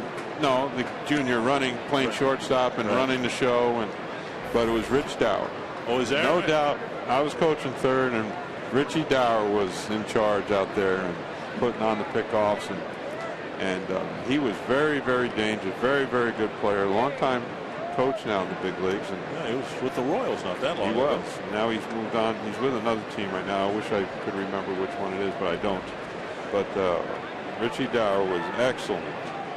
Florimone cuts behind Dyson, but no throw. And it's a little funny here because Billy Butler hit Dick. You sort of have to respect that left side over there, and Jamie's been doing a good job of trying to hold the runner and keep my eyeballs on him. He's right in there behind. And we've seen Billy Butler hit this ball to right field too. So, ooh, boy, that's a nice pitch. Right in. Hard. A foul against Butler. Nice pitch, right in, hard on his hands. We need the ground ball. Well, the play we were talking about, we saw the Orioles pull it off a number of times. So much focus on the guy at second base, and you look at Hosmer now, and he's really cheating. He's in his track mode. Yeah. He's got looking both right at feet Dyson, right at towards second base. And the Orioles would have a play where Eddie Murray would cut behind the runner. You get not the lead runner, but the trail runner, and get an awfully big out. There's a chopper to third. Luke will go to second. Out there, relay to first, double play. Excellent. 2 more hits for the Royals. Somehow they're still stuck on 2 runs. It's 2-0 Kansas City.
$1,000 here worth of scratch-off lottery tickets, courtesy of the Minnesota Lottery. They're going to Karen, who is from South St. Paul. Her sign has a picture of a grandma. She's a grandma, plus twins. Her birthday, which is in July. First Twins game for Karen, and her grandson here, Elliot, who's 14 years old, saved his money and bought Grandma Karen the ticket. What is your first Twins game? What has it been like, Karen? This is an awesome place. It's huge. Everybody's just having a great time. It's a commotion. It's fun. Everybody's working together. The food is awesome. Way too awesome. You didn't make Elliot buy your food here tonight, did you? No. He got my tickets, and yeah, he's been doing good. We're glad you're having a good time here tonight, Karen. Happy birthday. Thank you. Dick and Tom? All right, thank you very much. Aaron Hicks with a bump. Perez fires to get him out. Wow. What a throw by Salvador Perez. This is a super play here. You're not going to see this play made very often. I thought for sure that was a hit. And I'm sure Aaron did too. This is one of them bunts is, I always harp on make it perfect or foul.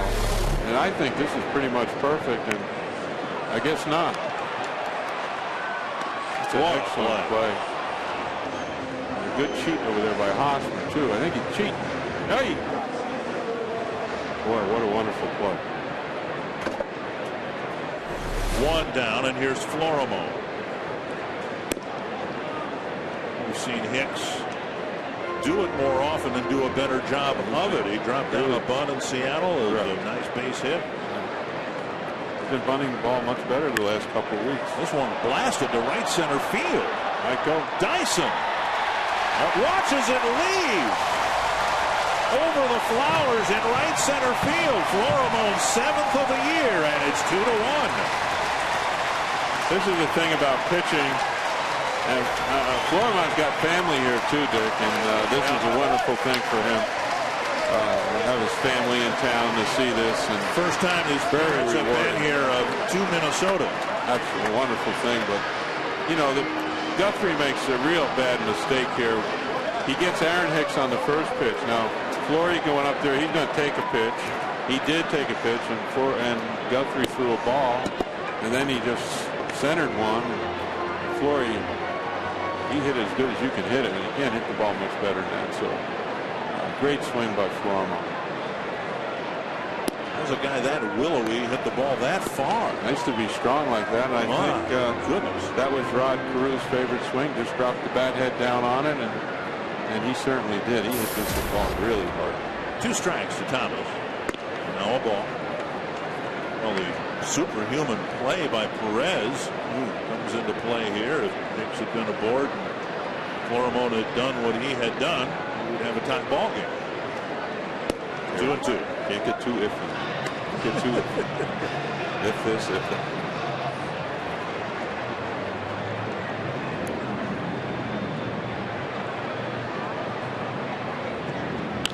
Sliced foul. Got through 92 miles per hour on the fastball.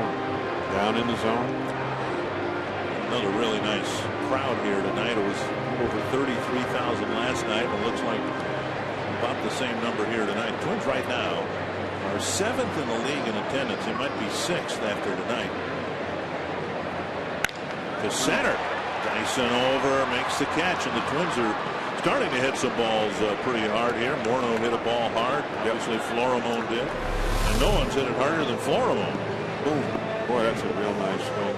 Ball's trying to get to the outside part of the plate, but Flory's got it covered really well and just smokes it to right central. This ball goes a long way. Nice swing. He's pointing, I think, to his family. Boy, what a wonderful thing for him. 2 down, and now Jamie Carroll outside a ball. Plays in the field tonight as well, so he's having a good night. Let's see if the rest of the boys can pick up off of that. Like you pointed out, Dick, we're starting to hit the ball pretty hard. It's to the right side. Of course, Carroll in the back of his mind wondering why couldn't I have done that in the 3rd inning. There's another one of those ifs. Twins are done in the 5th. They get a run on a Florimo home run. It's 2-1.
at the reason why the Twins are only down 2-1. Some close plays on the bases. Well, I'll tell you, it's a game of inches sometimes. And again, we've made some plays. The Royals have made some plays. We've hit some balls hard. They've hit some balls hard. It's hard to think the score is only 2-1. Yeah. Really. I mean, there's been a lot of action tonight, and people pay a lot of money to come to the ball game. They want to see action, and they've gotten plenty of it tonight. Rolled to the right side.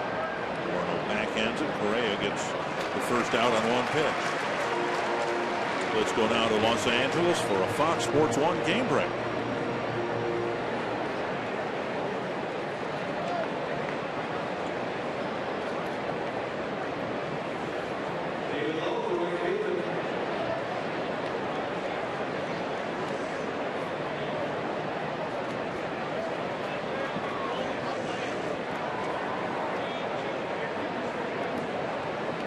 Thank you, Molly. One out here in the top of the 6th inning. It's been a bad time, in a sense, for the Royals to win so many games in a row because the teams they're chasing are on winning streaks, too. The Indians coming into play had won 6 in a row. Now the Tigers have won 5 in a row. So as hot as the Royals have been, they really haven't gained any ground on anything other than the 500 mark. Well, it's still good for their ball club and their fans to play as well as they have played recently, and finally getting over the 500 mark and making an impact in the American League Central. So they're doing well, and I'm sure they're feeling good about themselves. So it's where you need to be. Down and in 2-1. I don't know that there are too many baseball fans in the American League who, beyond their own team, wouldn't be rooting for the Royals like in the National League. Everybody, I would think, would be pulling for the Pirates. Who's not pulling for the Pirates? You know, it's unbelievable. You're right, Dick. Everybody I speak to is pulling for the Pirates. Well, maybe not Cardinal fans, but driven right to right field and foul. Cardinals fans still don't talk to me much. Long memories, is it? Yeah. Gee, let it go.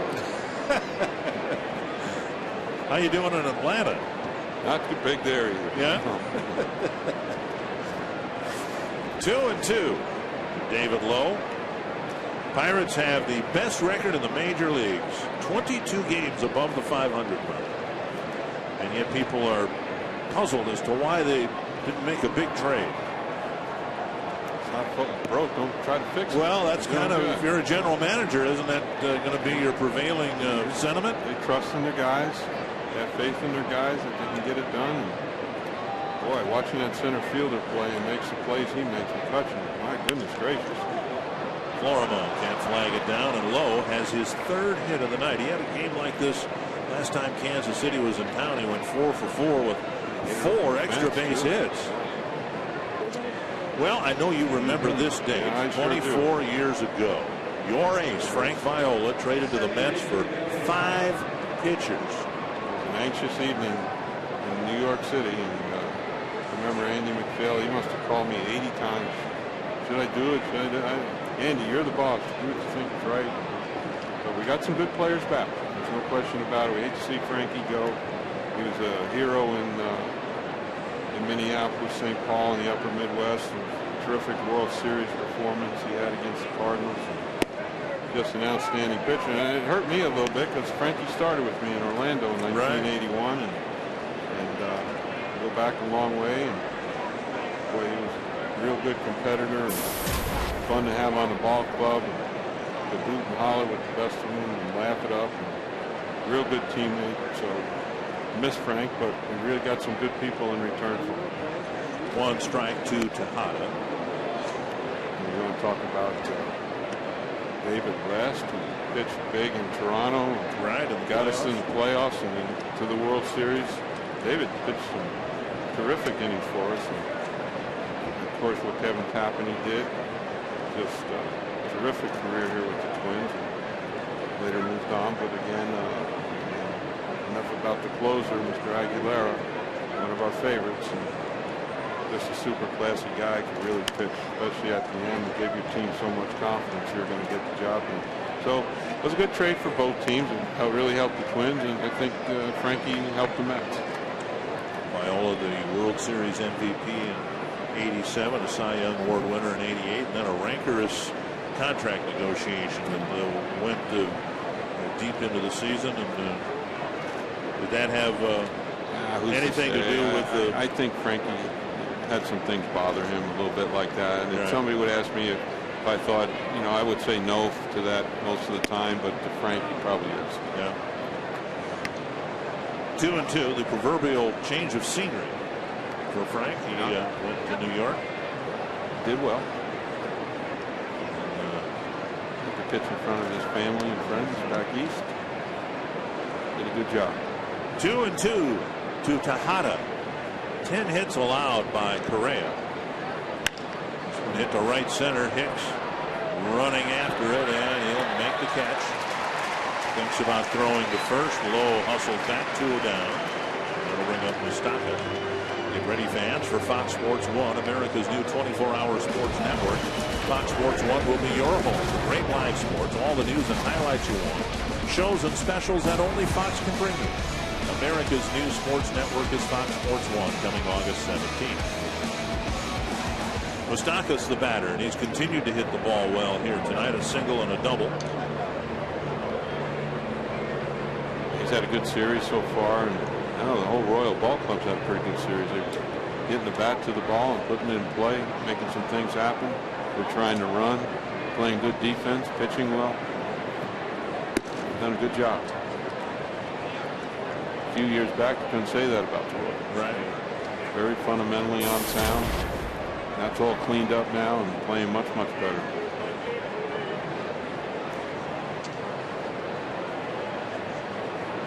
One and 0.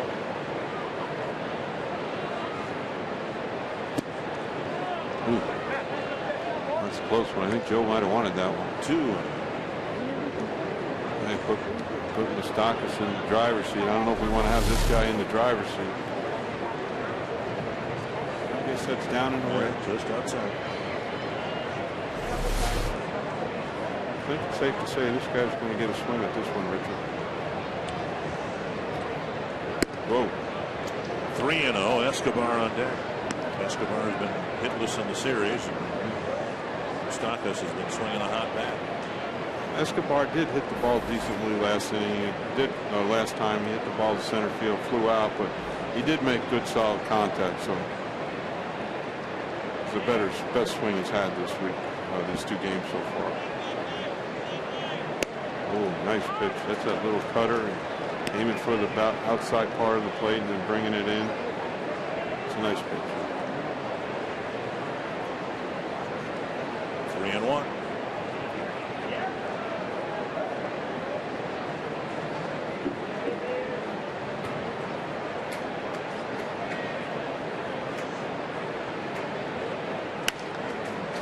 It'll reach the seats. 3-2. It's the same pitch. Threw it again. Same pitch to him. Stockers didn't do anything with it. He had a good look at the first one. This one here was right in the same spot.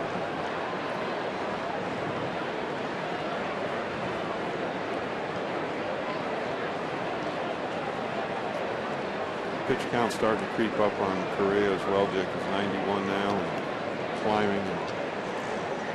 Guardy's going to have to make a decision here in Andy whether this is going to be enough or send him out there for another one. Not sure. 3-2 to Mustakas. Low, the runner at first. He'll be going on the pitch, as we know, and Justin's going to move behind him, especially with the left-hand hitter up. There's times where you still like to hold the runner at 3-2, 2 outs. Not often, but this is one of those chances with the left-hand hitter. It's more suitable for the first baseman to get back. And another one flipped foul over the Kansas City dugout. Yeah, see, Mustakas did a good job there, Dick. He's trying to protect the outside. And what we talked about the other day, I think, was foul some pitches off, foul them off, be able to have that ability to foul off the tough pitches and give you another opportunity to see another pitch. Got a chance to be maybe better than the one you just fouled off.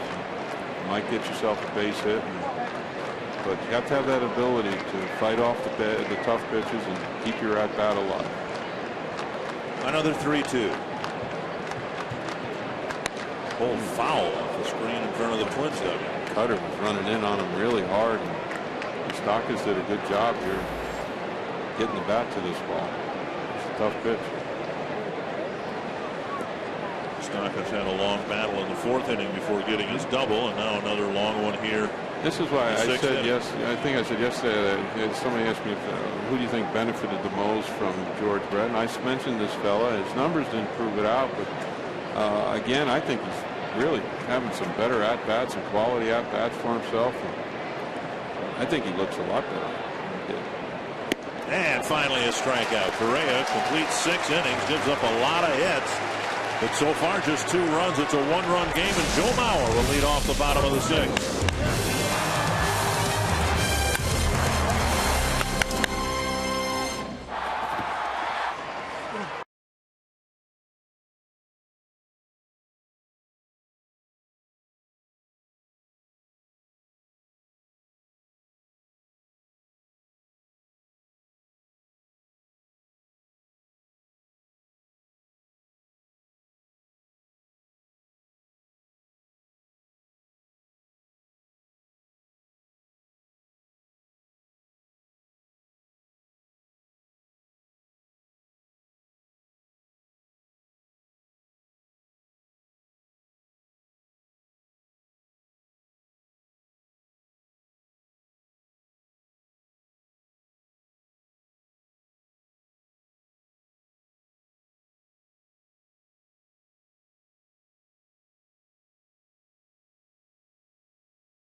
Presented by McDonald's. Try the new Premium McWrap at McDonald's today. I'm loving it. And by Toyota. Let's go places. To find your nearest Toyota dealer and check out our current offers, visit buyatoyota.com. Kevin Correa talking with Rick Anderson about the first 6 innings. Man, he gave up a lot of hits, but so far it's just a 2-1 ball game. The Twins are ready to go to the bullpen. Yeah, I think that's Caleb. Joe Mauer on the first pitch fouls it to the screen. Now, no way of knowing, of course, what's going to happen here in the balance of the ball game tonight. But these are the types of games that the Twins have been winning. Low-scoring game. They found a way to get a hit, maybe in the late innings to tie it up or take the lead. A couple of extra inning wins on the road. See if Mauer can get something started in the 6th. 1-1. Yeah, Ned Yost is pushing the envelope here. Going to try to get another inning, I'm sure, out of Guthrie here. And try to set up his bullpen for 3. I'm sure he's already got it in his head what he wants to try to do here. But I know he's hoping to get one more inning. Speed pitch over for a strike. 1-2. Mauer with a walk in the first, and then a fly ball to the left field corner caught by Gordon in the 3rd. Artie's going to go with Theobar. He's got Escobar first, and then he's got 3 lefties in a row, so good spot for Theobar. Pitch. This to right center field and down for a hit. Mauer's aboard leading off the 6th. There's a nice swing here by Joe. I think this pitch, he tries to come in on Joe a little bit here, and Joe gets the bat right to it and hits that line drive like he's so capable of doing, and just smashes it right up to right central. Pulls his hands in a little bit. Beautiful swing. Yeah, it didn't get in there. Right up in the belt high, and Joe puts a good swing on it. He pulls his hands in there. I can't do these things, so it makes it hard to talk about. There's a base hit to left. Maurer will advance to second. It's the second time in a row now where Justin's hit the ball hard to the opposite field. All the work that he's been putting in, and it's not recently, folks. He's been keeping after it all through this frustrating month of July. But now maybe some of the hard work starting to pay off. First and second, nobody out, and Ryan Doman at the plate. And that should get the Royal bullpen up and moving. Ned was probably thinking he'd get to one more inning. And he still may, but it's going to be close. Frustrating a month as it's been for Morneau. It hasn't been a whole lot better for Doman. He has just 8 runs batted in the month of July. But he drives one to right on the first pitch. Maurer to third. He'll be held. 3 singles from the 3, 4, and 5 batters. And quickly. A total of 5 pitches, I think. Yeah, just very, very quickly, just hammering. Morneau and Doman jump after the first pitch as the Twins are hoping for a 6th inning ambush. And Ned's in a bad spot now. He's just getting his bullpen going, and he was hoping to have something good happen, but very, very quickly here in 5 pitches, as you mentioned, to get 3 straight bullets. So here's our man Collins. Only lefty in the Royals pen. I guess that's one of the surprises that they didn't. Well, it's a little late now, so it's you know, he had more Morneau, and then Doman hit right-handed. I just meant in terms of the roster that the Royals didn't pick up another left-handed. Oh, I understand, but you know, if you're thinking you're going to use your lefty, that might have been the spot. Plouffe with the bases loaded and nobody out. Tapper to third. And a force play there. Juggled by Perez, but the out recorded, and Plouffe's gone on 1 pitch. That was a good play by Moustakas at third. A little bouncer. This is his only play, is to come home. He could have thrown the first, but this is the proper play. Get an easy out at home. Take it. Now they're 1 pitch away from getting out. And Chris Herman, who singled to right center and popped up, as Plouffe swinging at the first pitch. I don't mind swinging at the first pitch as long as you're ready to hit it. Get a pitch that you can handle. You know, get the pitch that you can handle and put a good swing on. But that didn't happen. Trevor maybe got caught up in the excitement of 3 base hits in a row and trying to do too much. Herman takes outside, ball 1. Guthrie's going to have to try to make a pitch now and get that ground ball. He went to the outside part of the plate, looking to get that rollover. We talked about the rollover swing. We've seen Morneau drive the ball to left field. I like to see Chris go ahead and drive one over that way as well. Takes ball 2. Good take. Ooh. There's now where you want your young player to keep his composure. Don't get too excited. Get ahead in the count. Keep your composure. See the ball. Get a good one to swing at. Check swing. Did he go? No. 3-0. We'll take it. That's what I talked about, Dick. Don't get too excited. See the ball. Get a good one to hit. This was really close. Oh, my. Thank you. 3-0. Ball 4, and the Twins have tied it on a bases-loaded walk. Did you think that was going to happen? No. Nobody. And now Hicks.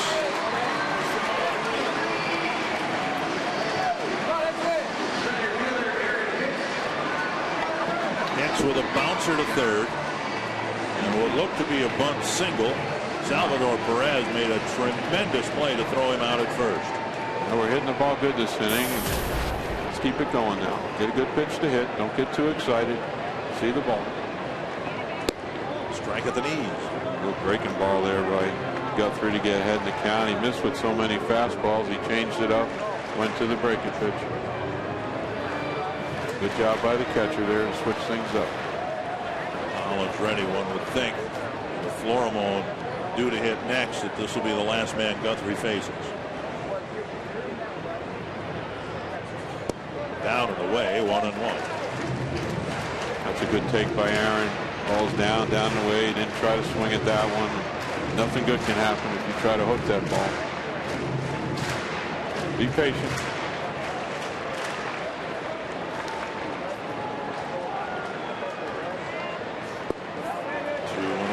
Back to the breaking ball again. It worked for him on the first pitch, but not that one. Might have lost some confidence in the fastball. They all got drilled pretty good from Mauer and Morneau and Doman. See what Hicks gets on 2-1 and what he does with it. 2-2. Boy, that's a tough pitch. It's right on the outside part of the plate. Good fastball. 92. Tough pitch to hit.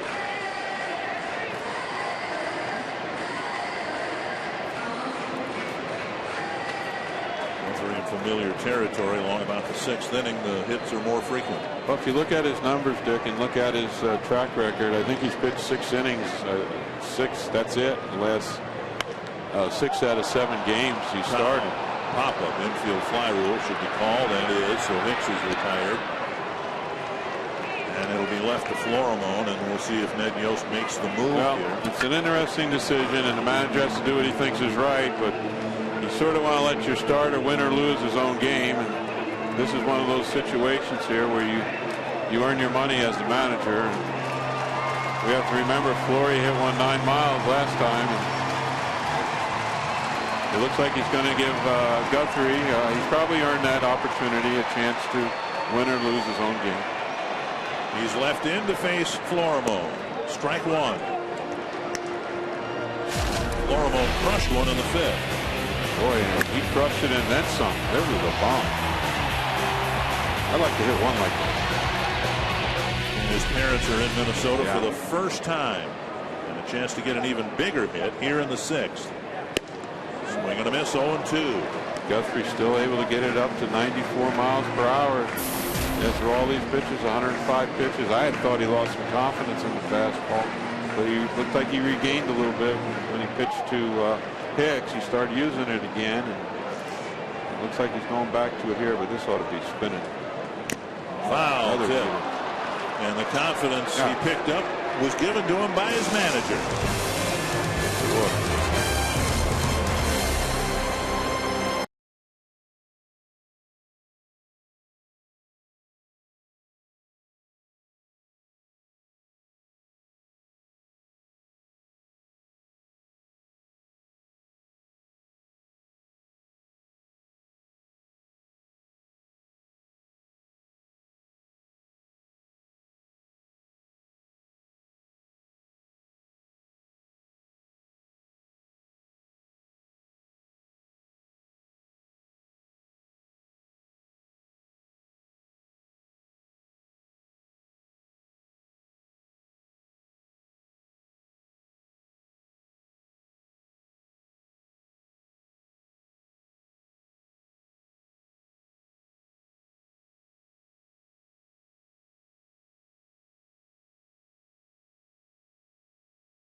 Yeah, the Royals took the lead on us tonight. The Twins have been able to battle back here. Billy Butler with the sacrifice fly, but the great throw by Chris Herman really put a stop to this rally. And this is one of the big plays of the game right here. Here we see Florimone get the fastball and get the bat head to it and just really drive one to right central. You can't hit the ball any better than that. Bases loaded walk by Herman. I'm sure he'd rather swing the bat there and drive in a couple runs, but you walk, you walk. Base on balls, gets the RBI and tied it up 2-2. The game is tied. And now Caleb Thielbar comes in to pitch to the Royals in the 7th inning. What a story this fellow's been for the Major League Baseball. The things he's been able to accomplish. For anybody who thinks they can pitch and want to stay with it and pitch and put in your time and put in some hard times and still can make it. Got to tip your hat to this man. And he's done it against right-handed hitters, left-handed hitters. He's been outstanding. He'll face Escobar, Dyson, and Gordon. Righty and a pair of lefties, a strike at the knees. Good fastball, 89 miles per hour. Right-handers are only hitting 119 against him. The left-handers are hitting about half of that. 077. Sounds like me. One strike. And now a ball. Breaking ball down. Not in the zone. Not a miss down. Towards the dirt.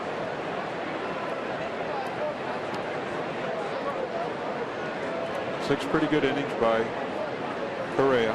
Not bad. Not his best outing ever, but held the Royals to 2. Kept the team in the game with a chance to win. Plouffe. That's the first hop. Look at this run down the first deck. Escobar barely made it to the bench. Oh my, that's not too good. One down. Escobar hit it on one hop to Plouffe, and not good. He took his time getting to first. Yeah, I'm disappointed too. Look at that. You know, you can have a hard time, be strugglesome, and not maybe do the things that you think you're going to do. You know, who doesn't have a hard time every now and then? So some have it more often than not. So again, to run the 90 feet is not that tough. I don't know. I'd have to be disappointed with that, especially from such a young player. 1-0 to Dyson. Offered at it, 1-1.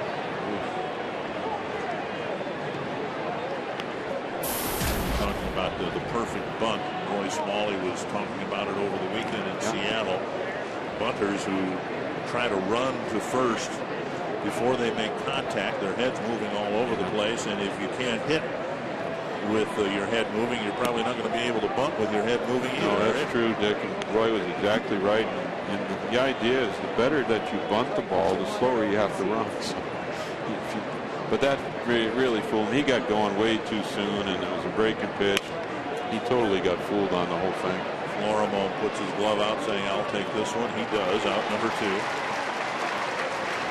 This year, Fox Sports Supports is proud to partner with Stop Out Bullying, the leading national anti-bullying organization for kids and teens in the U.S. Stop Out Bullying focuses on preventing bullying and all forms of digital abuse. It educates against racism and hatred, deters violence in schools and online, and helps at-risk students. To learn how you can help, visit stopoutbullying.org. 2 outs. Gordon at the plate. 1 for 3 on the night.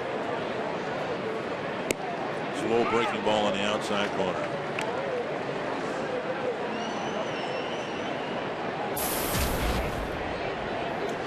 Caleb staying ahead in the count. You can't say enough about this guy. He's been terrific for us. Hit to center. Hicks goes back. Hicks goes back at the wall. Off the wall, and Gordon has an extra base hit. Rounding second on his way to third. He has a triple. Hicks got to the wall, and then the ball just barely beat him there and then caromed away from him. Yeah, it's a tough play for the outfielder. He wants it in the worst way to try to catch it. And then what happens, you get too close to the wall, and you're not going to catch it, and the ball caroms back. They can get ugly after that happens. This is a breaking ball that Caleb throws right in the center of the plate. Not the best pitch he's ever thrown in his life. Gordon, he smashed it. Anderson will go to the mound. A rare hit by a left-handed batter against Thielbar, and it's a 2-out triple. I'm sure Andy's a little worried about this guy coming up. Hosmer, he's been on fire, hitting the ball extremely hard all night. So I'm sure they're going to come up with a little bit of a plan here. What to do with Hosmer. He's been very, very dangerous. Well, he's hit the ball hard 3 times tonight. Yes. First one got caught. But 2 hits and a warning track fly to left field. And the Royals are, and the Twins aren't, in the business of scoreboard watching. You see 22 triples. The Royals are looking at the two teams ahead of them, wondering if they'll ever lose. The Tigers won this afternoon. White Sox took a 5-3 lead to the bottom of the ninth in Cleveland, and the Indians scored 2 more. So that'll go to a 10th inning. Big at bat here. The Twins have just tied it up, and the Royals have a runner at third, 2 away, and the first pitch moves Hosmer off the plate. I guess we decided that we're going to keep the ball in on his hands this time, because he's really drilled the ball out away from him. We saw that, I think, 3 times now. And you saw with Joe when he hit the double. I think Joe was sitting on the inside, threw it out over the plate. Breaking ball over. Nice.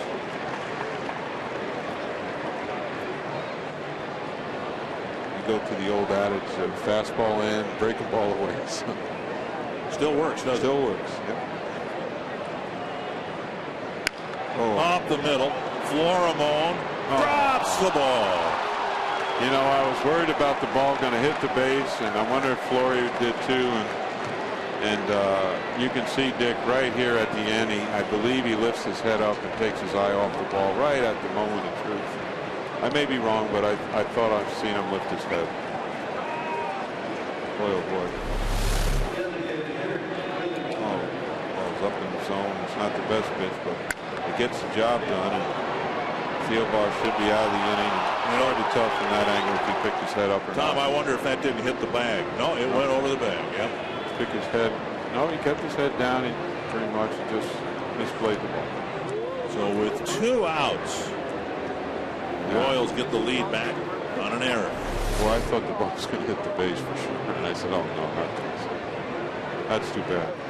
Usually when a player has a good night like Flory's been having, made a couple good plays in the field, hit the home run, and you have to just think back if that strikeout last inning is sort of bothered. Caleb Theobar will be relieved by Casey Fiend here to face Billy Butler, with the Royals in front 3-2 and 2 outs in the 7th.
A home run and now a costly error in the 7th.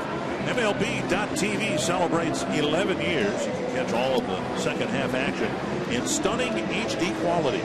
Watch every out-of-market game live on more than 350 mobile and connected devices. Visit MLB.TV today. MLB.TV, baseball everywhere. Casey Fiend comes in to try to get the elusive 3rd out of the 7th inning. Casey Fiend has had his role switch, and he's responded well to pitching later in the ballgame. Very reliable with Casey Fiend. That's been terrific for the Twins. And as you pointed out, Dick, Gardy had a switch, make the switch, put him a little bit deeper into the game, and he's responded very well. Butler, the batter, inside, ball 1. First one gets your attention. Casey's got the good fastball, can run it inside hard, make it move that way, and got the slider to go with it on the other side. So got basically the two pitches, fastball, slider. Usually keeps the ball down for the most part. Throws the ball pretty hard. Runner goes. Bauer's throw is safe at second. As he got good jump off Casey there. Joe did everything he could. He gave it a good throw and just a little late. And that's what you call stealing off the pitcher, not off the catcher. Picks his leg up. Good jump. Walking lead. Didn't stop him. He can't throw it much better than that thing. Goodness gracious. That man can really throw the ball. It's amazing. 1-1 to Butler with another runner in scoring position and 2 down. Missing inside 2-1. Gotta like what the Royals are doing, Dick. They haven't backed off the running game, and it's one of those approaches you do when you're on the road. Try to get after it, take the game to the other team. The Royals have done that. Good average for Butler with men in scoring position. Reason he's batting third.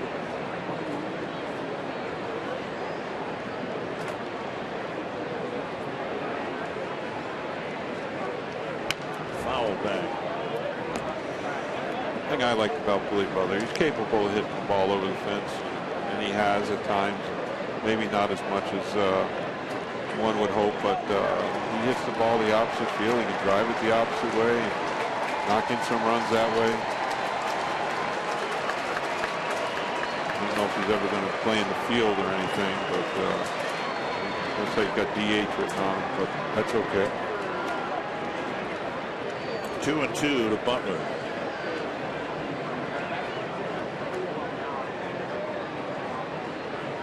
Foul away. Let's go back to the bottom of the 6th inning with Ned Yost, as you said, trying to give Jeremy Guthrie every chance to win a ball game. He had to complete the 6th to do it. He did that, and now here the Royals scratch a run. I'm sure he wasn't happy when he walked Chris Herman, but again,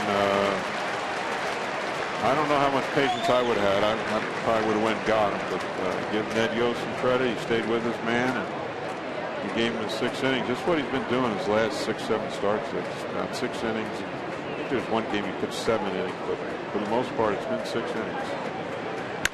Driven to the right field corner, turning right and foul.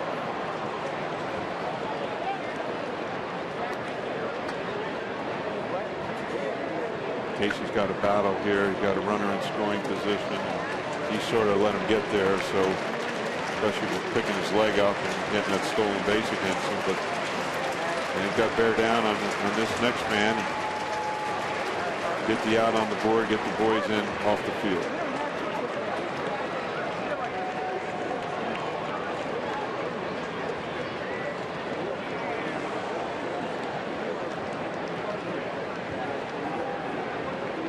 Two and 2 to Butler.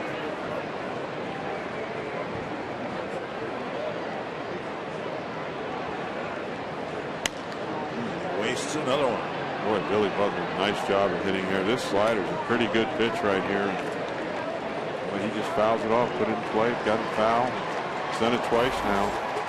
As we talked about earlier, having a good at-bat, not being an easy out. 3 two-strike fouls for Butler.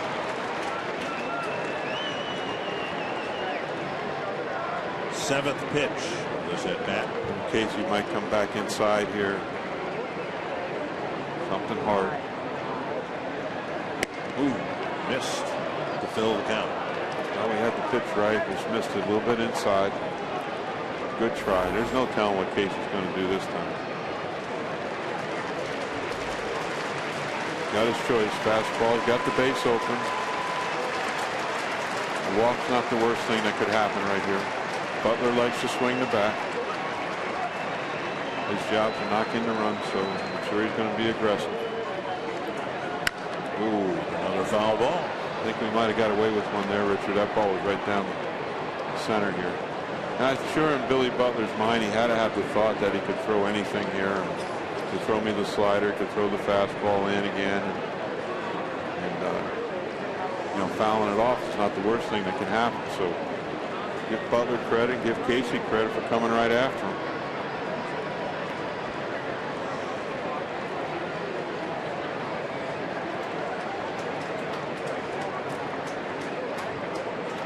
Another 3-2. Up the middle and a base hit. And it'll be another Royals run. Butler with a great at bat and an RBI single. The Twins pay for the stolen base. And a couple of unearned runs here in the 7th, and it's 4-2 Kansas City. I think all that you said, Dick, I can't reiterate it any better than that. The stolen base really got to us there, and wonderful, just a terrific major league at bat here by Billy Butler. This is what we talked about earlier. Not be an easy out, keep battling till a pitch you can handle, and Billy Butler did all them things. And that's why he's hitting third for the Royals. Excellent at bat. Salvador Perez 0 for 3. I don't believe we're going to have to worry about the stolen base. Swing and a miss. First 2 outs came easy for Caleb Thielbar, and then Gordon's triple, the error, the stolen base, the single. Unfortunately, we're giving a hot team that extra out. They've responded and scored. Made it hurt. So that's what happens when a team's hot. You give them an extra out and they capitalize. Another hit, this one by Perez, and David Lowe, who already has 3 hits, will hit next. A little bit of a tough spot now. Got David Lowe, like you pointed out, Dick, he's been swinging the bat really well, banging the ball right up the middle of the field.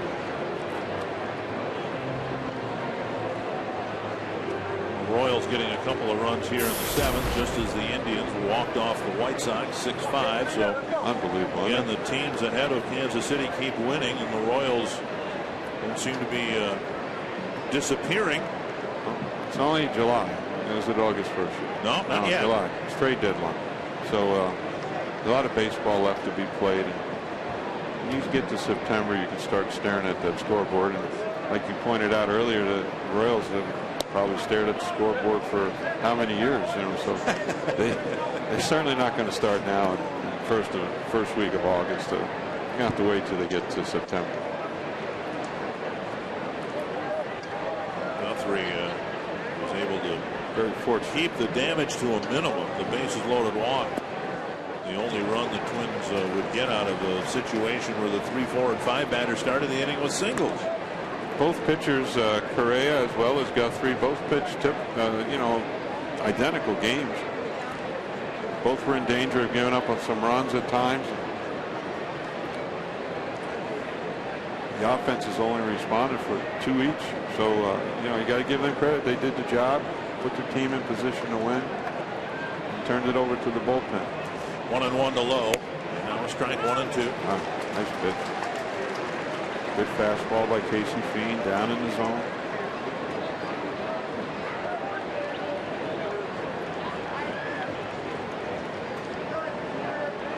Carlos Santana hit a walk-off home run in Cleveland for the White Sox, or to beat the White Sox. 1-2 to David Lowe. I think he slid into home. Fouled off his foot. Ow. David Lowe's probably thinking I should have swung at that fastball the one before, and he threw that slider down and in, and bang off the foot. He's even got the guard on, but I think that got the foot. So I'm sure it hurt. Ow, right off the top of the foot. That's going to hurt. The idea is not to do that twice in a row, or the same day or the next day. You get away with it one day and then not do it for a while, but you do it the next at bat or next swing, or 2 days, twice in one day. Oh my goodness, that's not good. Then you probably have to leave. Probably won't beat the 10 count. You go down, and the first one you get up. The second one you just don't beat the 10 count. Trainer's got to drag you off. 1-2. Bounce to short. Florimo flips to second. That ends the inning. But the Royals take advantage of the extra out and score a pair in the 7th.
committed a costly error. A couple of hits followed, and now the Royals are back in front, 4-2.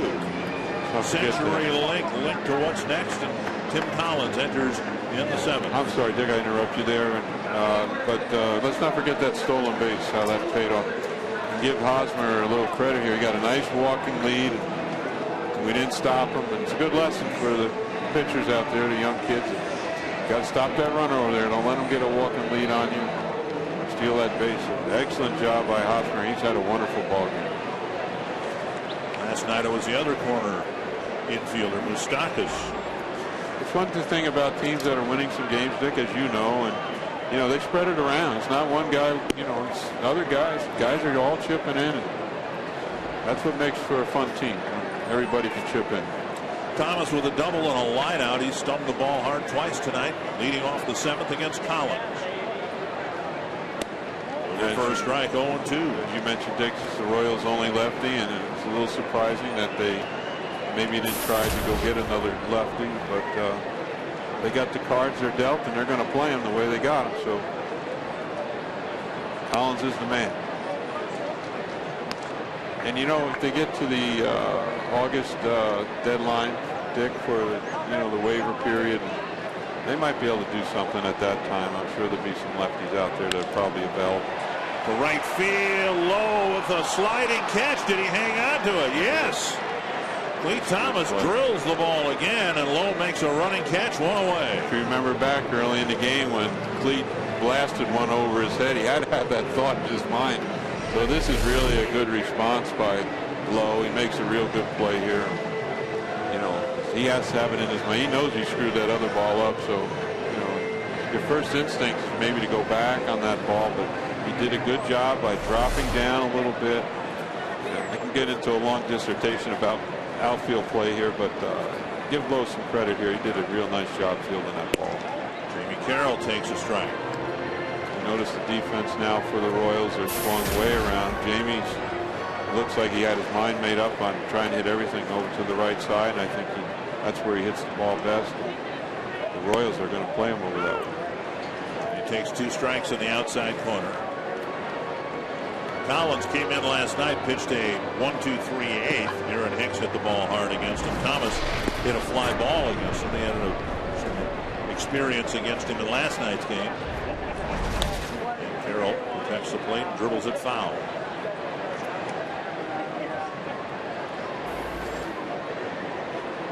Collins asked to hold the lead. Jeremy Guthrie and the Royals hopes that Guthrie will get his 11th win tonight.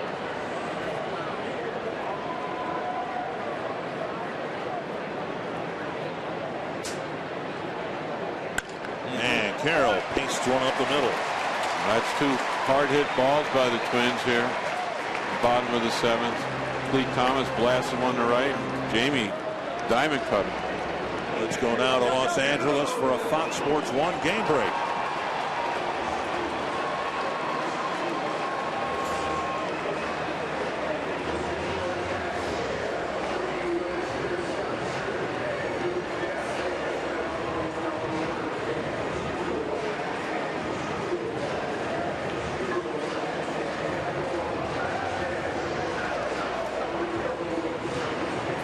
Their 7th win in a row. The Royals have already won 7 in a row. The Tigers have won 5 in a row. Here's Mauer with a runner at first and 1 down. Strike 1. 92-mile-per-hour fastball by Collins, and sort of right down there. Joe took a good look at it. You see the Tigers are holding sway and obviously playing great baseball and scoring a bunch of runs. I don't know what's going on with the Nationals over there, Dick, but they're not doing well. Moore takes a ball. I think that's been one of the surprises of the season.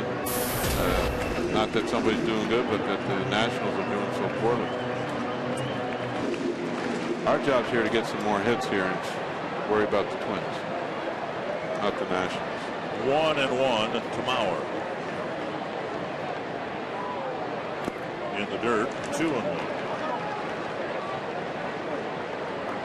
I just can't get over watching Joe Mauer hit how calm and collected he always looks. He got a pretty good left-hand pitcher out here, and Collins. he knows his role. He knows what he has to do. Pitch an inning here, get the lefties out, and Joe Mauer just stands up there. Boy, oh boy, nice and calm.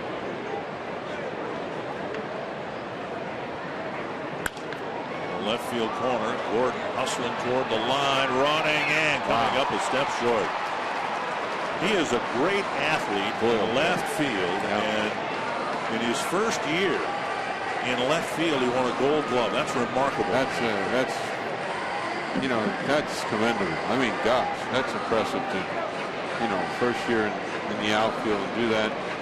You see the way the Royals are playing; they're diving all over the field. This is twice this inning. They had dives by the outfielders. Give them credit. They're really playing their tails off. They look like they're having fun doing it. Of course, when you win, it's a lot easier to have fun. 2-2 to Mauer. Twins trying to build a rally in the seventh. Hit a couple of well-hit balls against Tim Collins. Breaking ball locked him up, 2 down. Boy, it sure did. This is a nice tight slider, I guess you'd call it, Dick. It's 75 miles per hour. Maybe he calls that a curve, but this is a real tight breaking ball. It's just right on the outside part of the plate here. And I think you said it right. He about locked Joe up. That's a tough pitch. Mauer, give you some idea of how effective Collins has been against left-handers. Mauer now just 1 for 8 against Collins. Morneau is 2 for 10, but the last time he faced him, Morneau hit a home run. If he throws that spinner up there like that, he'll hit another one. But he didn't throw that one to Joe, that's for sure. That was a nasty pitch. This one here was just a hanger. It was just high enough that Justin couldn't swing at it. 1-0. 2-0. Justin's in the driver's seat now. Let's see if we can get a fastball. Get one on the inside part of the plate, maybe a little bit. Maybe Justin can put a good whack on one. See if he can be selective enough to get himself a good pitch.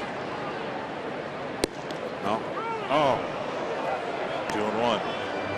Twins do not have, with men on base or not, they do not have a 2-out hit yet tonight. I didn't think this was a very good pitch. Oh, wow. It's certainly not a good one to swing at, so I'm glad he took it, and I don't like he called it a strike, but I guess it was close.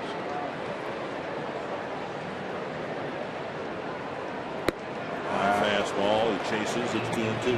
I think that's the one that I think we all like to see Justin maybe try to lay off of a little bit. It's just high enough, and again, just too high to swing at.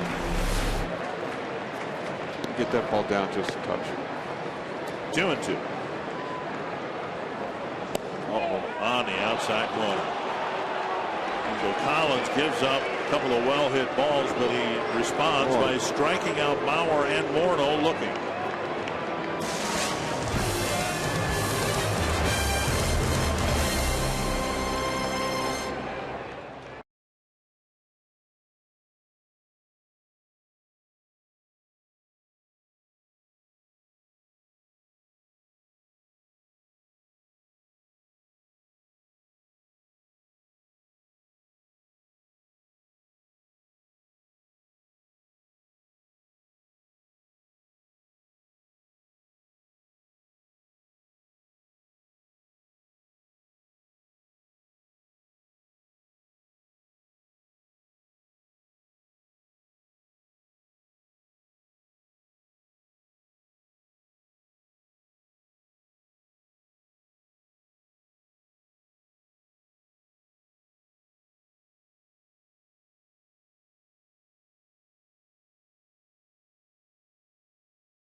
And let's go to Los Angeles now for another Fox Sports 1 game break.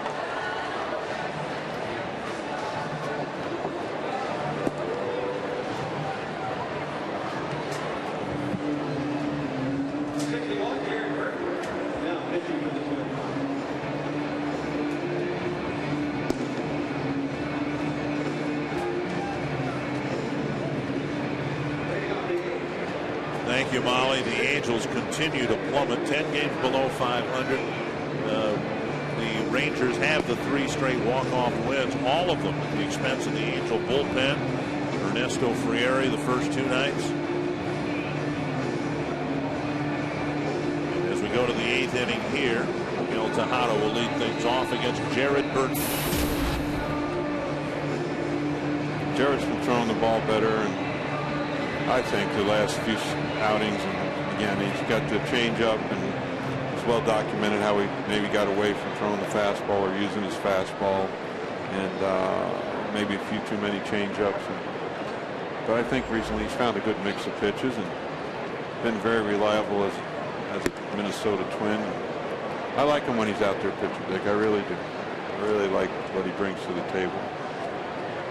I know he's made a few errors, throwing errors, fielding his position, contrary to what Bert thinks about pitchers being the best athlete, but that doesn't make him a bad person. Up and in with a fastball, and down and away, a swinging strike, 1-1.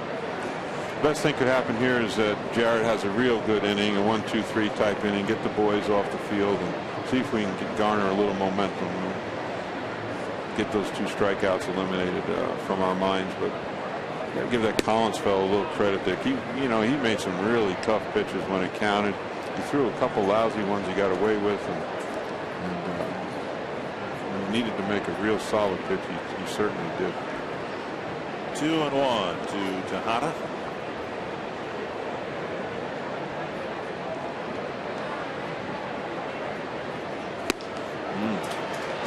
Fastball, swing and a miss. 2-2. As the players get a little older and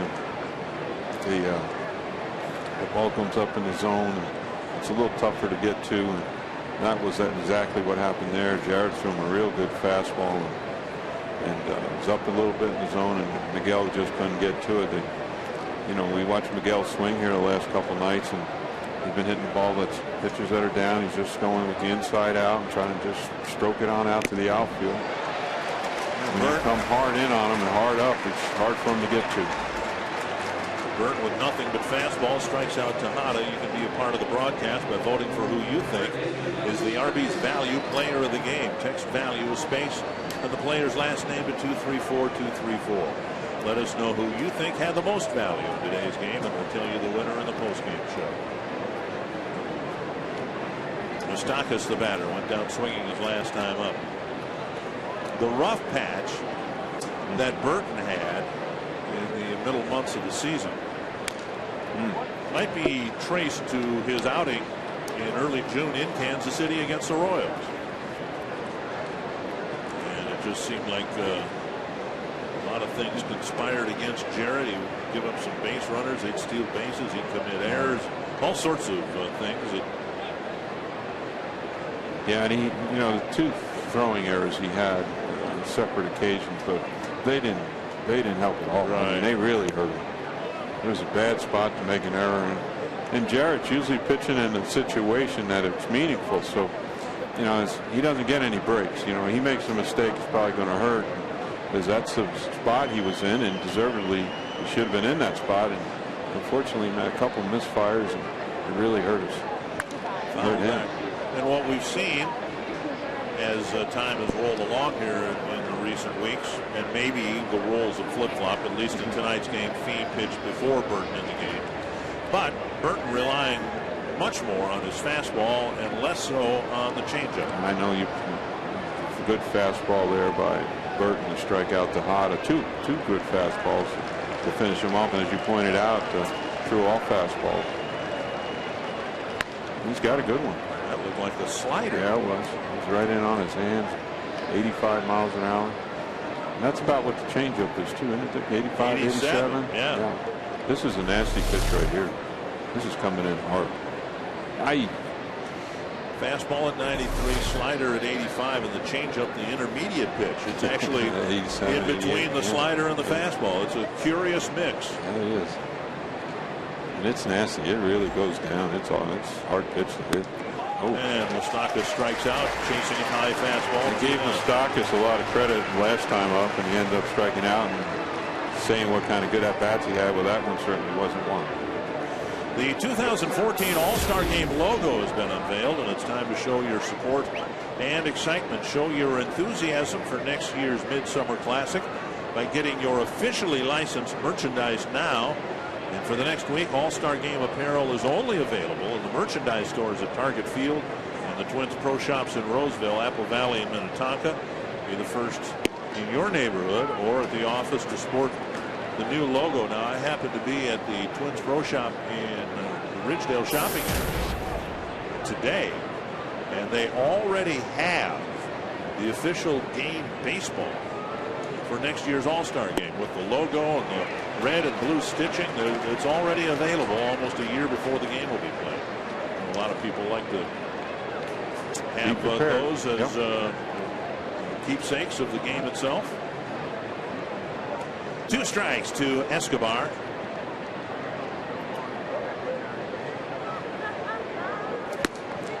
Sounds like there'd be some good Christmas gifts. Yeah, that's absolutely. 1 and 2.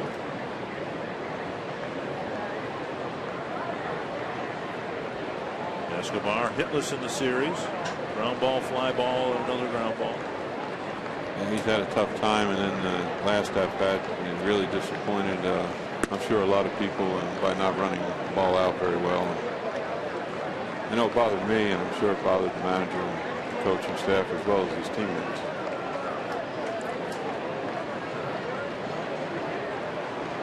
I mean, I hate to see that kind of stuff, especially when your team's playing so well and busting their butt the way it is. They are. He fouled it off his foot. It rolls to Plouffe. Still 2 and 2.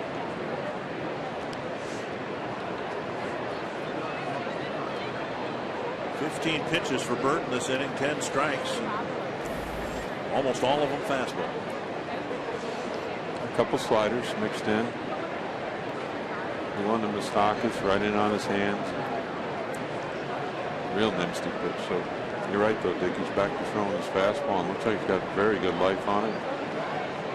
Seems to be running in on the hitters. So that one running right in on the fist and right off the foot. Now the call for the changeup. Now he has a reason not to run the ball out. Bang one off the foot. People might think that's poetic justice. Baseball. Bernansky showing Ryan Domit. Yeah, the Royals are going to have a new pitcher. I'm not quite sure who's warming up in the bullpen, but Burton trying to finish off Escobar and the Royals in the 8th.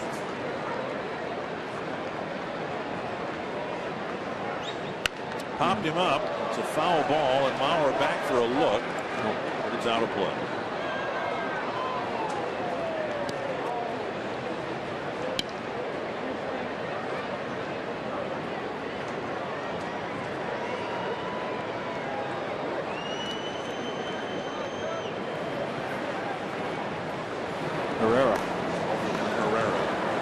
he's done another nice job right there in the bullpen for the Royals. He's been solid.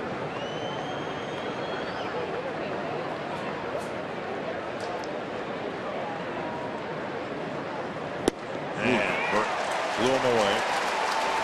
3 strikeouts. Burton embraces his re-entry to the 8th inning with a 3 up, 3 down, 3 strikeout inning.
Of the 8th inning at Target Field, I'm Marnie Gellner. Coming up immediately after the game, we will begin our analysis in Twins Live, presented by CenturyLink. First off, we'll look at the Twins and their inability tonight to come up with a big clutch hit. They're 1 for 10 with runners in scoring position so far tonight. Hopefully that changes here in the late couple of innings. Also, we'll have an instructional on the field. Tom Kelly and Ron Coomer will take us through turning a double play. Plus, Ron Gardenhire in reaction from inside the Twins clubhouse, all after the game. Dick and Tom. All right, thank you, Marnie. Thank you, Marnie. Yeah, an instructional after the game by Kelly and Coomer. I just hope they don't play the carnival music during that segment. Kelvin Herrera comes into the game for the Royals. See his ERA 4.67, 34 2/3. 41 strikeouts in them 34 innings, 15 walks, few too many walks. Pretty good on the strikeout side. His record is 3-5.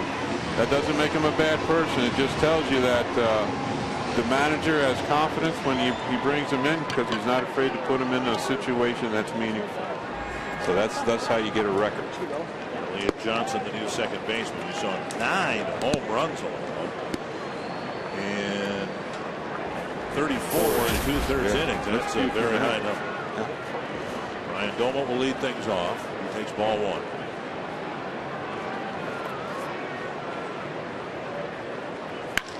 Laced to left center field, and Gordon will watch it go all the way to the wall. Whatever Tom Bernansky told Ryan Doma, and the top of the 8th inning, he paid attention. Well, I tell you, Dick, you just got ahead in the count. You get ahead in the count 1-0, and you know you're going to get the fastball. And Ryan didn't try to do too much with it, didn't try to pull it, just smashed it out there to left central. Something like the hit he got earlier in the game where he just smashed it over there between third and short. Just a great at-bat and good hitting by Ryan Doma. The Twins have got a leadoff double and wasted it in the 3rd inning. Get a leadoff double here in the 8th. Plouffe will bat. Notice now the third baseman, Moustakis is guarding the line. No doubles down the left field line. First baseman's going to play off the line and feel very confident that Trevor's not going to hit one down there. First pitch over the inside corner at the knees at 98 miles per hour. That's hard enough. This guy reminds me of Dick. I know I've only seen him throw a few pitches, but the pitcher that was with the Tigers. Driven to left center field, indeed. Gordon won't get that one. Joel Zumaya is the one you're thinking of. Thank you. And Plouffe backs up Domit's double with one of his own. You can't hit it any harder than these last 2 balls have been hit. And just absolutely smashed. Then another fastball, and he just killed it. And like Zumaya, a lot of velocity, but a straight fastball. And Domit and Plouffe have each caught up with it. All right, now we got some situations to work with.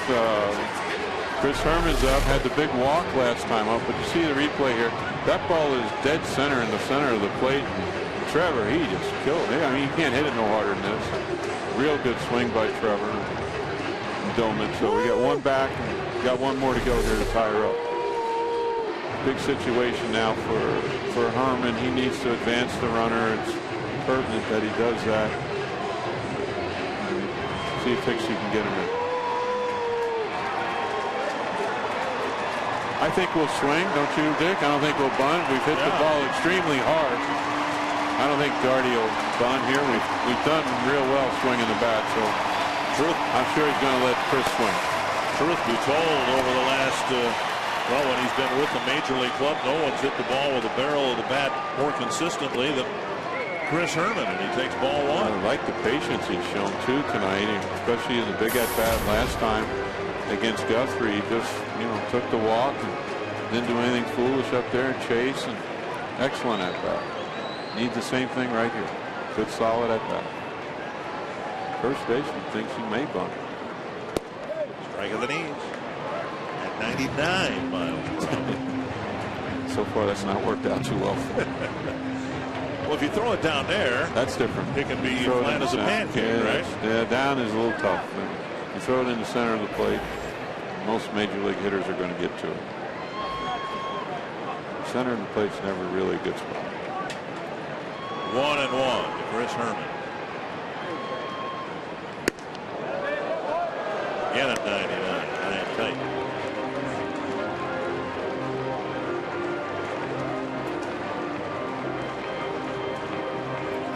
Stay calm, stay collected, get your thoughts together, get you a good pitch. Nothing you can handle. Swing and a miss. Off-speed pitch. And I think cheating a little bit on that one, and I don't blame him, but it's hard to say it's an off-speed pitch when it's 94. My goodness. But you're right, Dick. He took a little bit off that ball. I don't know if he threw like a two-seamer or something to that nature. Made the ball dive a little bit to the outside part.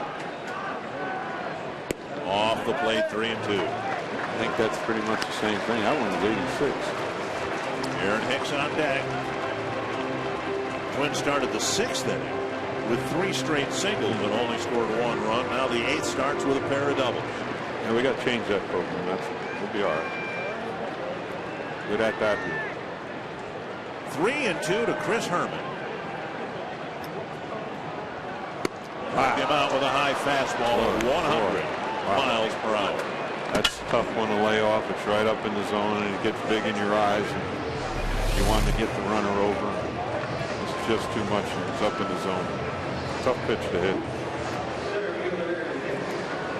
Now a big at bat for Hicks. That changed the game a little bit there, Dick. If he takes the walk, and now we got first and second, and I'm sure Gardy's going to bunt.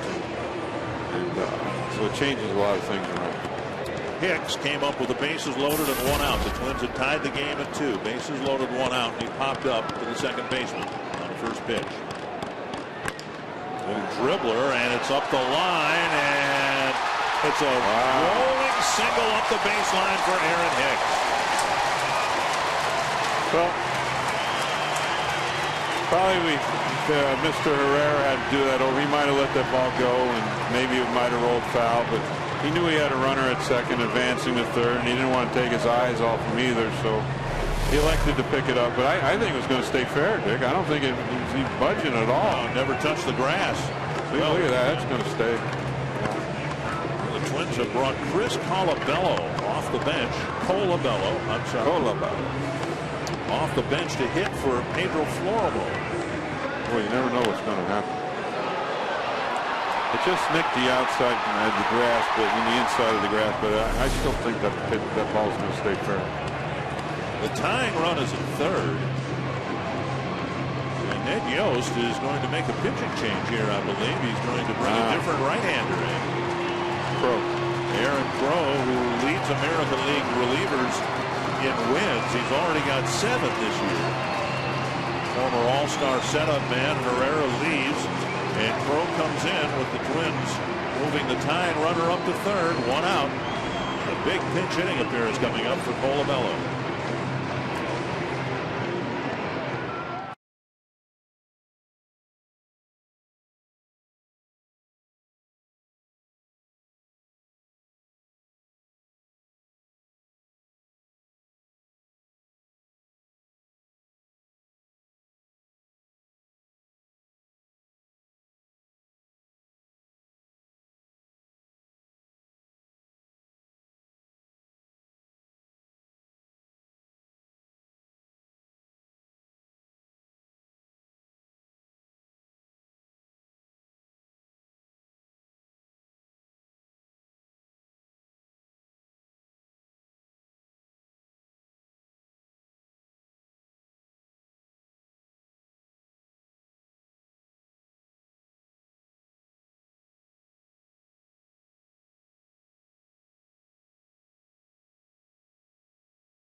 32,789. The fan support for the Twins has been tremendous. And the Twins, thank you. And those sticking around here tonight, some anxious moments here. The Twins have already gotten one on the board. They've moved the tying run to third. One out, and Aaron Crow having another outstanding year for the Royals. Will come in to try to get the last 2 outs and keep the Royals in front. They've got 7-3 record, Dick, and he's got 2.97 ERA, all outstanding numbers, 33 innings pitched, 29 strikeouts, 14 walks, few too many, but this guy's done a real good job since he got to the Royals. Pretty good relief pitcher. Colabello 0 for 5 as a pinch hitter. And Gardy's, the only danger here is the old double play ball, and so let's hope Chris can get one up in the air and get it out to the outfield. Pedro Florimon struck out twice and clubbed a long home run, but I think the concern was another strikeout would be in the offing against the hard-throwing Herrera. Just had a couple big weeks, a couple of big hits this last week, and especially up in Seattle and Anaheim. So it's nice to see Chris do some damage with the bat, and let's hope it continues right here. Check swing. Did he go? No. Ball one.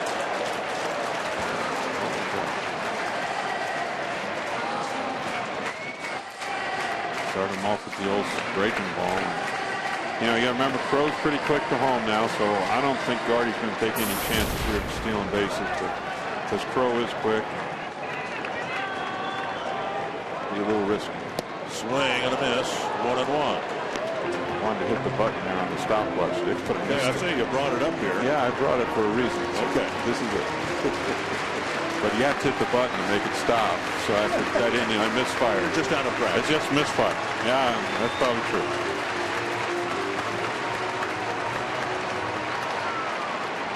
One and one to Colabello.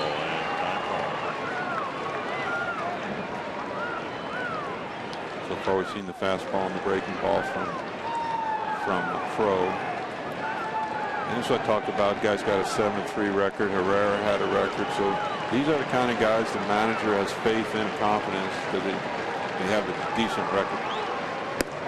Taking a low. How do you take that pitch? 2-1. This is a little low. My goodness. He's showing good patience so far. Chris has. And trying to get that good pitch to hit. Stay ahead in the count. Try to stay in the driver's seat.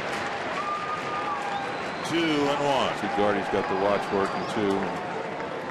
Checked his swing. Oh, I don't know about that one. Nope. 2-2.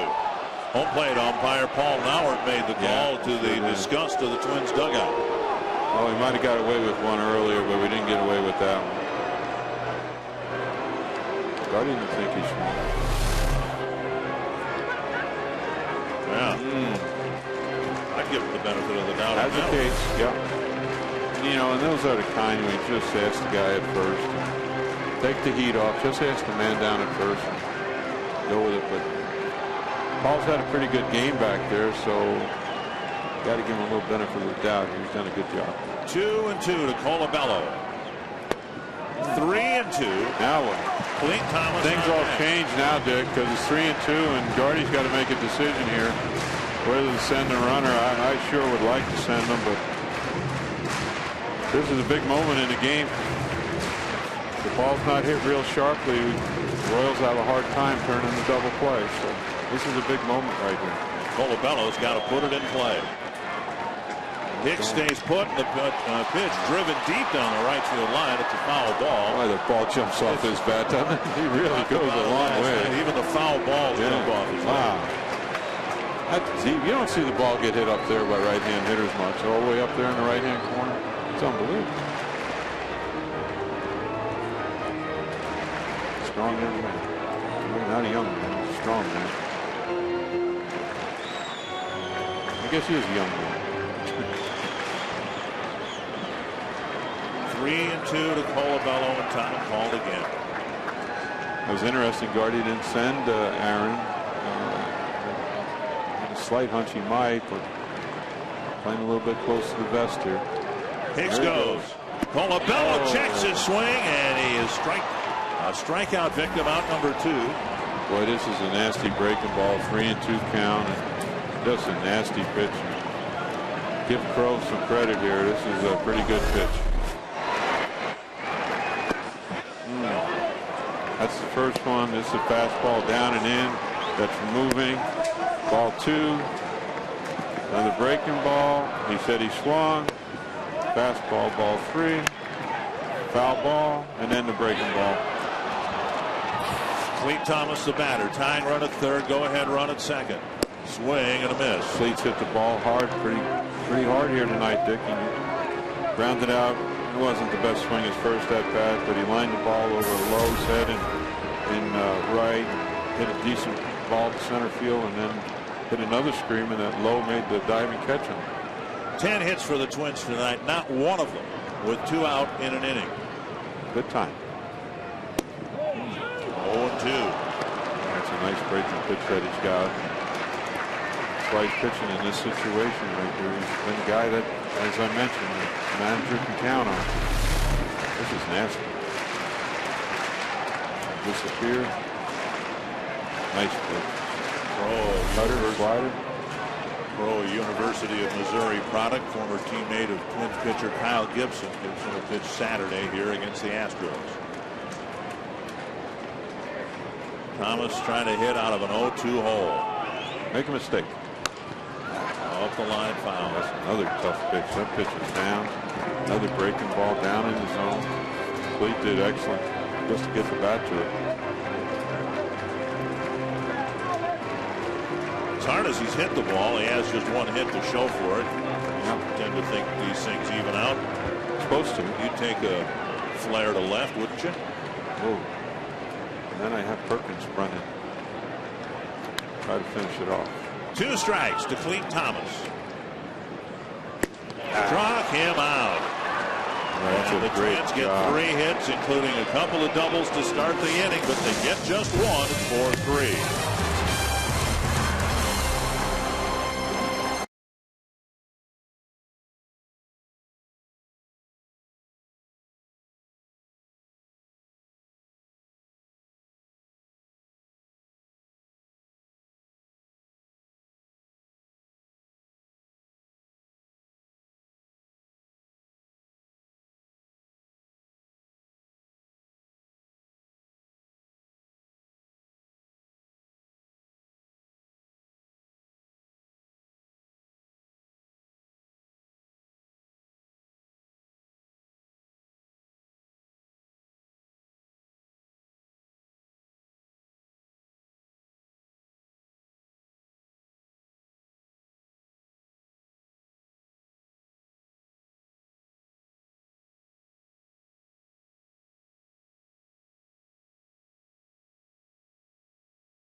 It's 4-3. The Twins got a couple of doubles to get one back in the 8th, but again, they can't seem to get a 2-out hit when they really need one. Trevor Plouffe got one of the doubles, so it's a 1-run ball game moving to the 9th, and Glenn Perkins comes out of the Twins bullpen. Rod Dyson will be the first man he faces. And then Alex Gordon and Eric Hosmer. So 3 left-handed batters. Bernier in at short, with Florimone being lifted for the pinch hitter Colabello. Over the Royals dugout, 1 strike.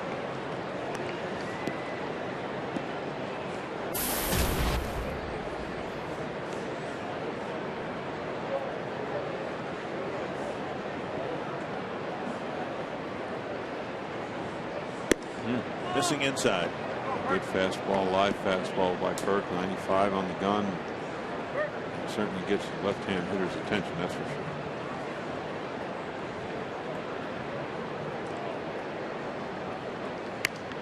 Foul back. Another late swing on a 95-mile-per-hour pitch.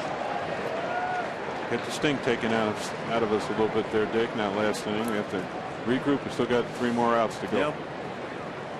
And even when the Twins tied the game at 2 a few innings ago, it's almost like it was a relief for the Royals because the Twins have had the opportunity to do a lot more damage. That's true. A little bit high, 2-2.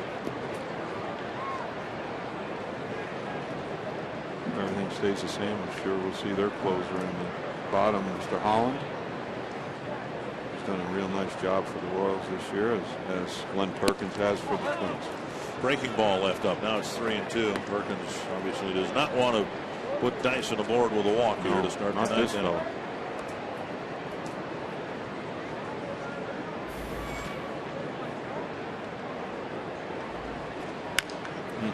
Back to the mound, and Perkins, even with Dyson's speed, has plenty of time. 1 down.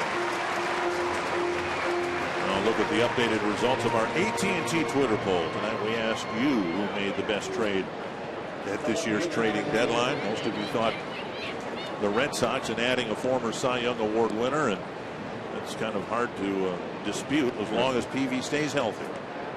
Correct. That's all correct. And I was voting for PV. I couldn't. Twitter.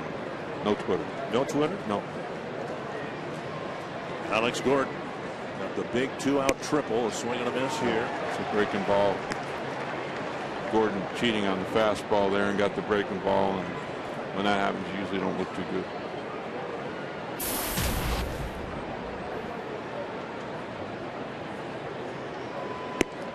And over the inside corner. Another breaking ball. Just what you need. The guy throws 95. You're left-handed and trying to hit the lefty. He darts 2 sliders at you to start. Not fun. And a couple of assists.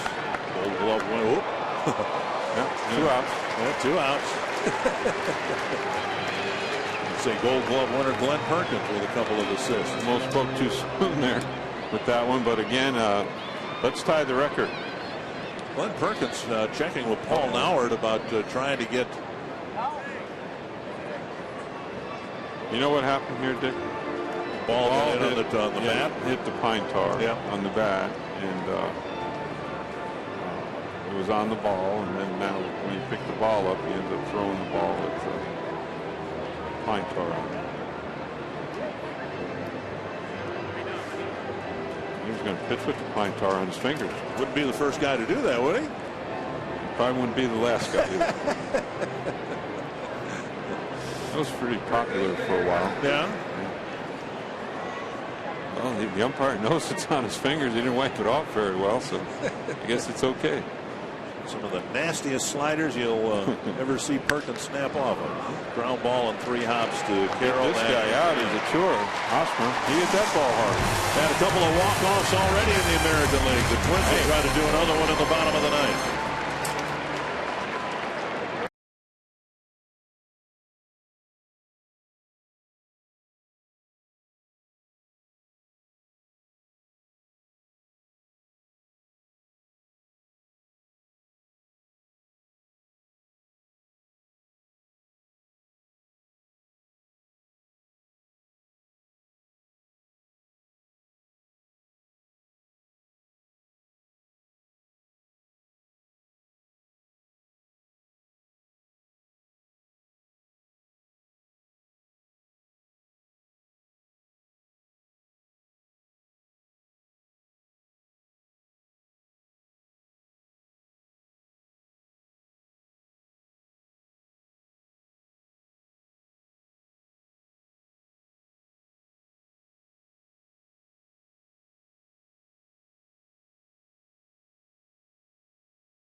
and a finish.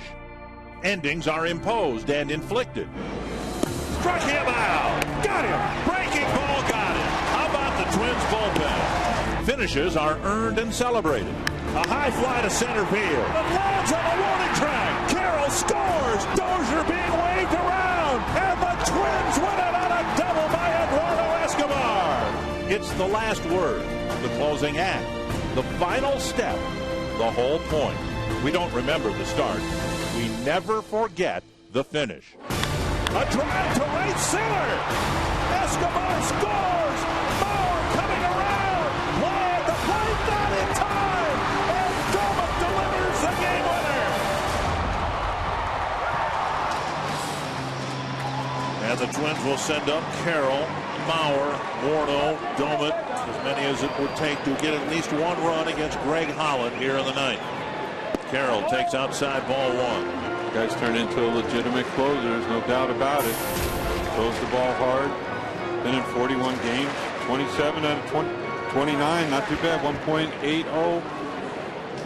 63 strikeouts in 40 innings there. That's pretty good. 1-0. Carroll takes ball two. Very nice. Really put everybody on the edge of their seat. One thing I remember about Jeff Reardon, he'd come in, he could throw ball one, ball two. End up getting the job done, but 2-0 to Carroll. On the outside corner. Everybody says at home, they're sitting there watching, they're saying, well, why didn't he just do that on the first pitch? He just threw that one right perfect down the middle. I don't know if there's enough psychologists out there to figure that one out. And Carroll might have broken his bat. And he got a nice base hit up the middle. His last at bat, hit by a pitch tonight, but really good, solid single from last time. So we're going to need another one of those to start us off. 2-2. Infielders are guarding the lines. Royal outfielders still play very shallow. Yeah, the right fielder's guarding the line too. He was way over there. Hope to the right side. Hosmer feeds Holland. Excellent. Good play by Hosmer here. A little bit in between Hop, and he stayed back on it and caught the ball. And gives the pitcher credit for executing the what we call PFP and getting over there and covering the bag, getting the out.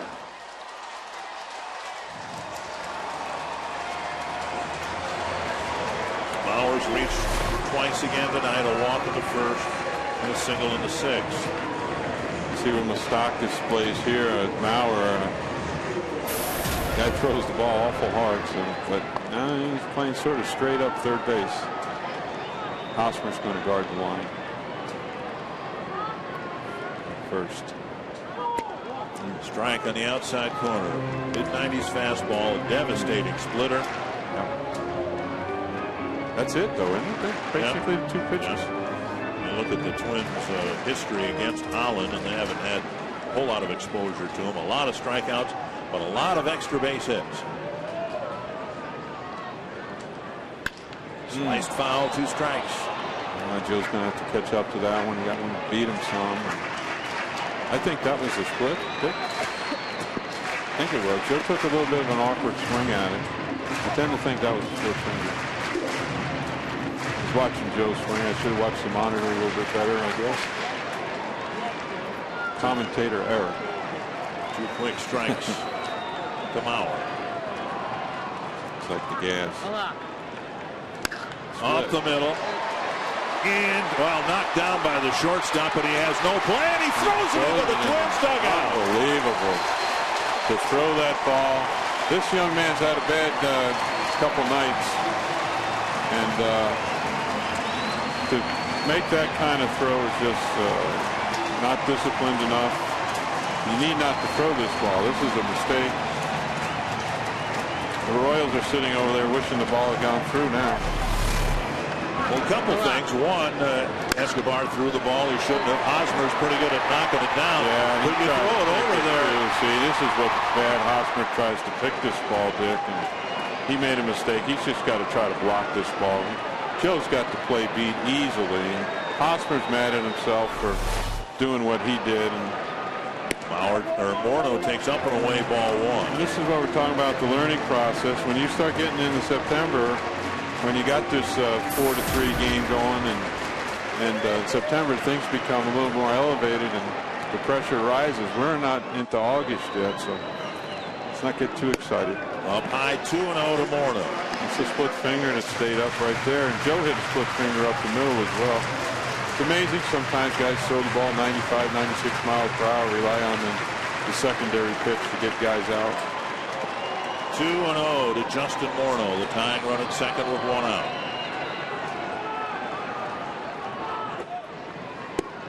Splitter over for a strike. Wow. 2-0. Unbelievable. Carlos Santana hit a walk-off home run for the Indians in Cleveland tonight. Adrian Beltre hit a walk-off home run for the Rangers tonight in Arlington. 2-1 to Justin Morneau. Here we go. 2-2. Not to get sidetracked here, Dick, and I know it's a big part of the game here, but how about Houston putting up 11 runs against the Orioles? Where did that come from? In Baltimore. Absolutely. 2-2.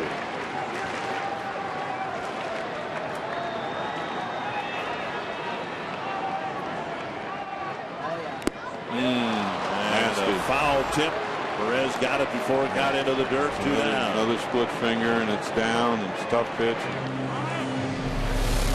This is a real tough pitch right here. This ball is way down. Unless we have extra innings here, the first thing that Justin Morneau is going to do when he gets home is check on the kids, and then he's going to turn the calendar page. It has been a very frustrating month of July. Doman in the box with the tying run at second. Just missing. Perez held it, didn't get the call. Doman with 2 hits in his last 2 at bats. Amazing. Off-speed pitches, and not the fastball, but Ryan's been cheating on the fastball a bit. Stroked a couple out into the outfield for hits tonight. So, another splitter and that awkward swing. Nasty pitch. You're right, that was an awkward swing, and Ryan's. You know, we talked about yesterday. I mentioned to you about I'm glad he didn't hit that. And that was one there. I'm glad he didn't hit that one either, because that would have been just a weak little grounder right there. So it was good that he missed it. Another one. The fastball that Doman got leading off the 8th inning was laced for a double, and it's like Holland saying he's not going to get one of those. See one, I guess. My goodness gracious. 1-2. The Twins are down to their last strike, and they're still looking for their first 2-out hit of the night. Throw that mistake pitch. Make a mistake. Another splitter. Doman never saw a fastball.